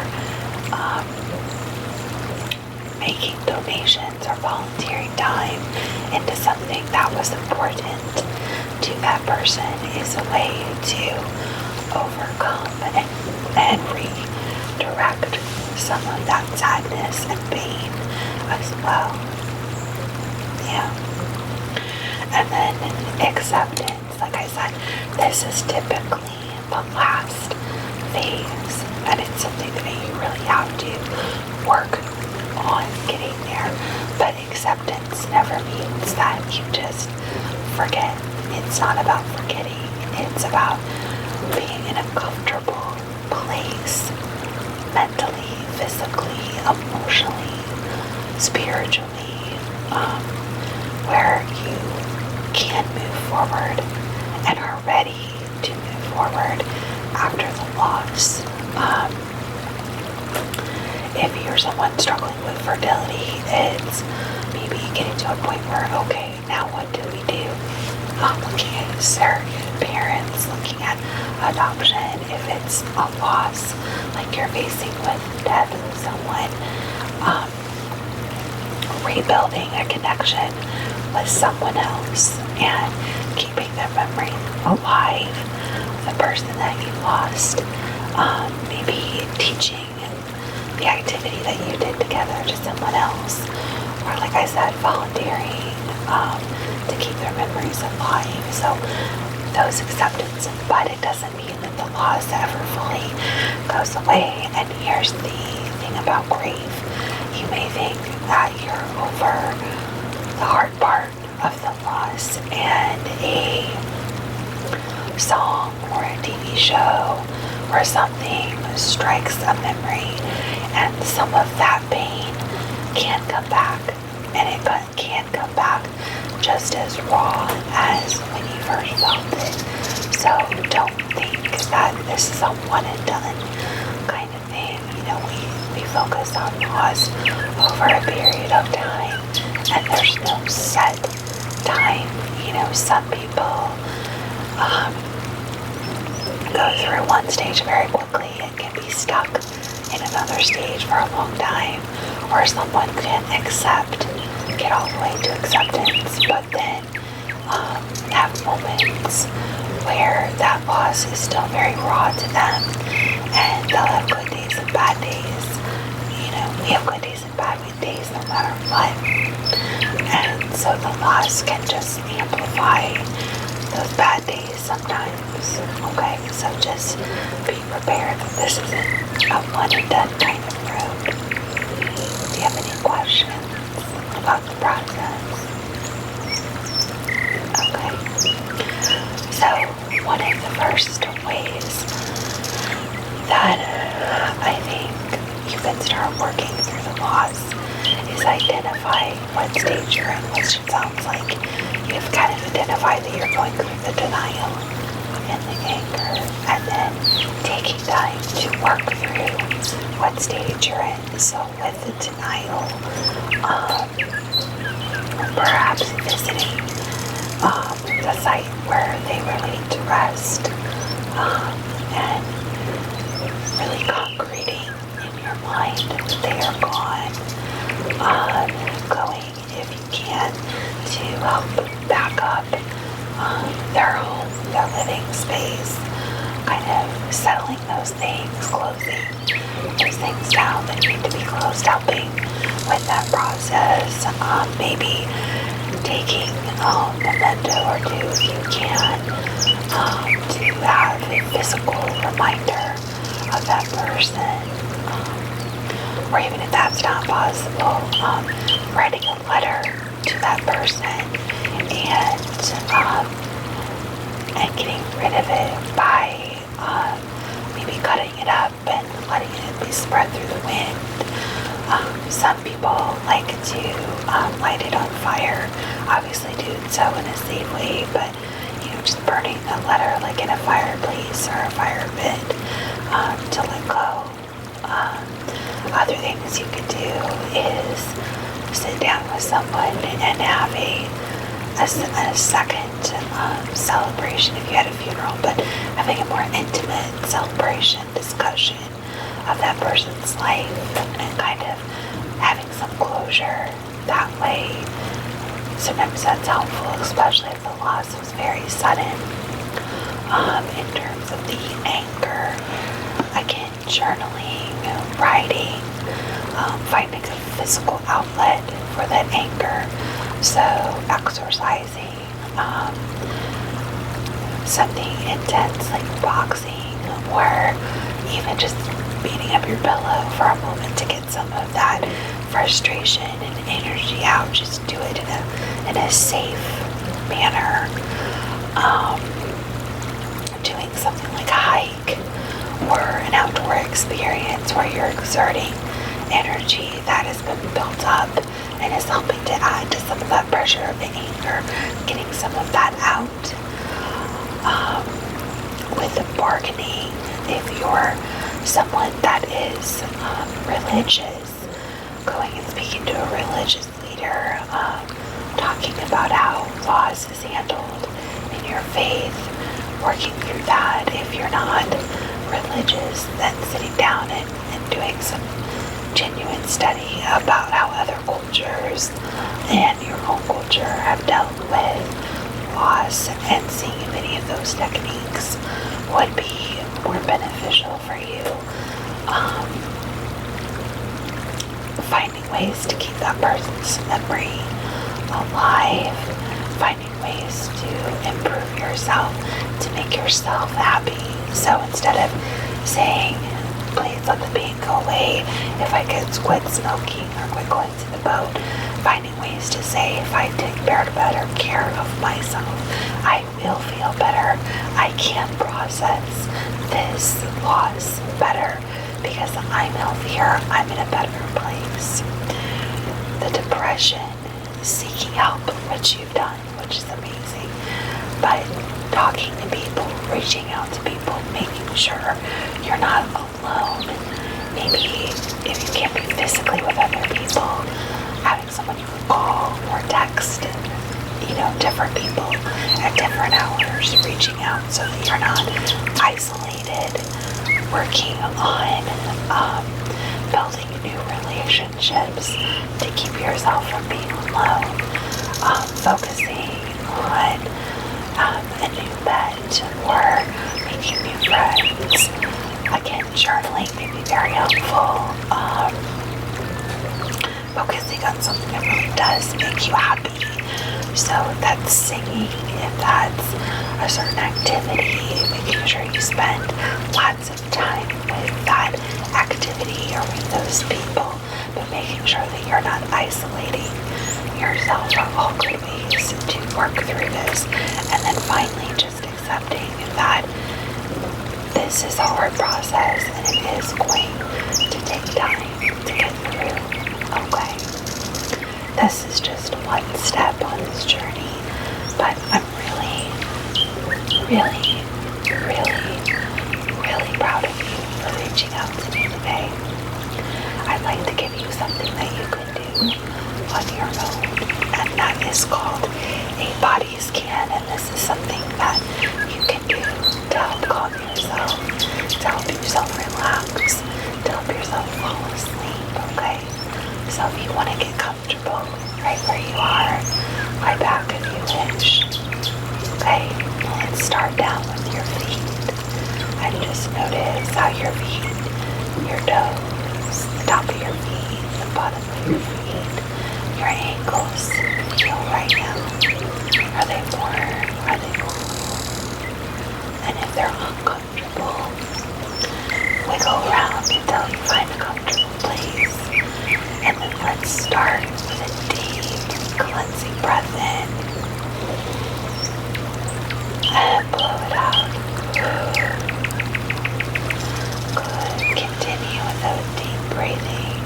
And on every exhale, any tension, any pain, any stress that you feel all the way from your toes up to your ankles is flowing, flowing, flowing, flowing gently out with every exhale.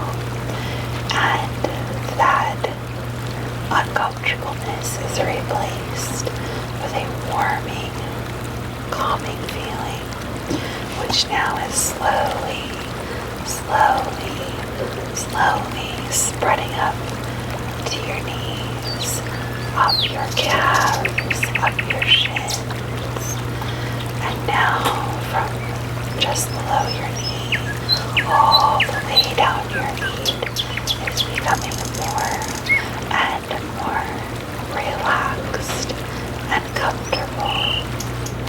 Good. You're doing a good job. Yes. And now, as you take a few more deep, cleansing, covering breaths in, you feel that wonderful, calming warmth spread all the way up to your hips now. Good. And you recognize any areas that are uncomfortable or painful or stressed, and you just let that go with every exhale. And that pleasant warming, not too warm, just a comforting warmth, spread all the way up to your hips and help you relax. Good, you're doing a wonderful job. Now, very slowly, let that warmth climb. Good.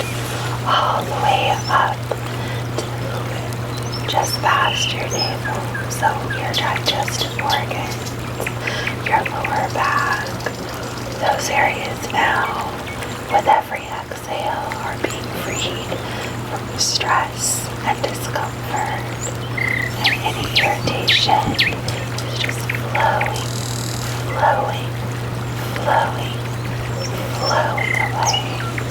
Good.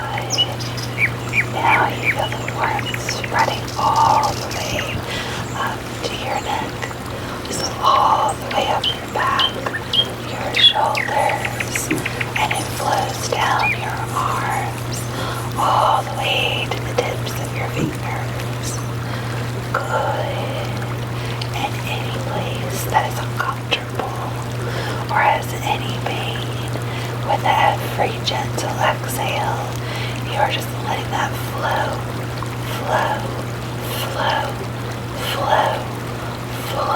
away from you. And you find yourself very calm and very much at peace. And now, all the way up to the very top of your head, that warmth spreads, and your body is completely relaxed, and any last little bit of tension,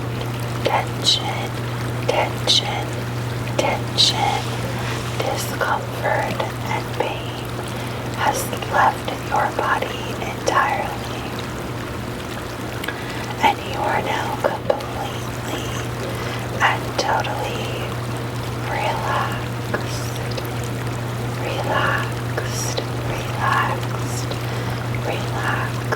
and you know that you are safe and protected and able to sleep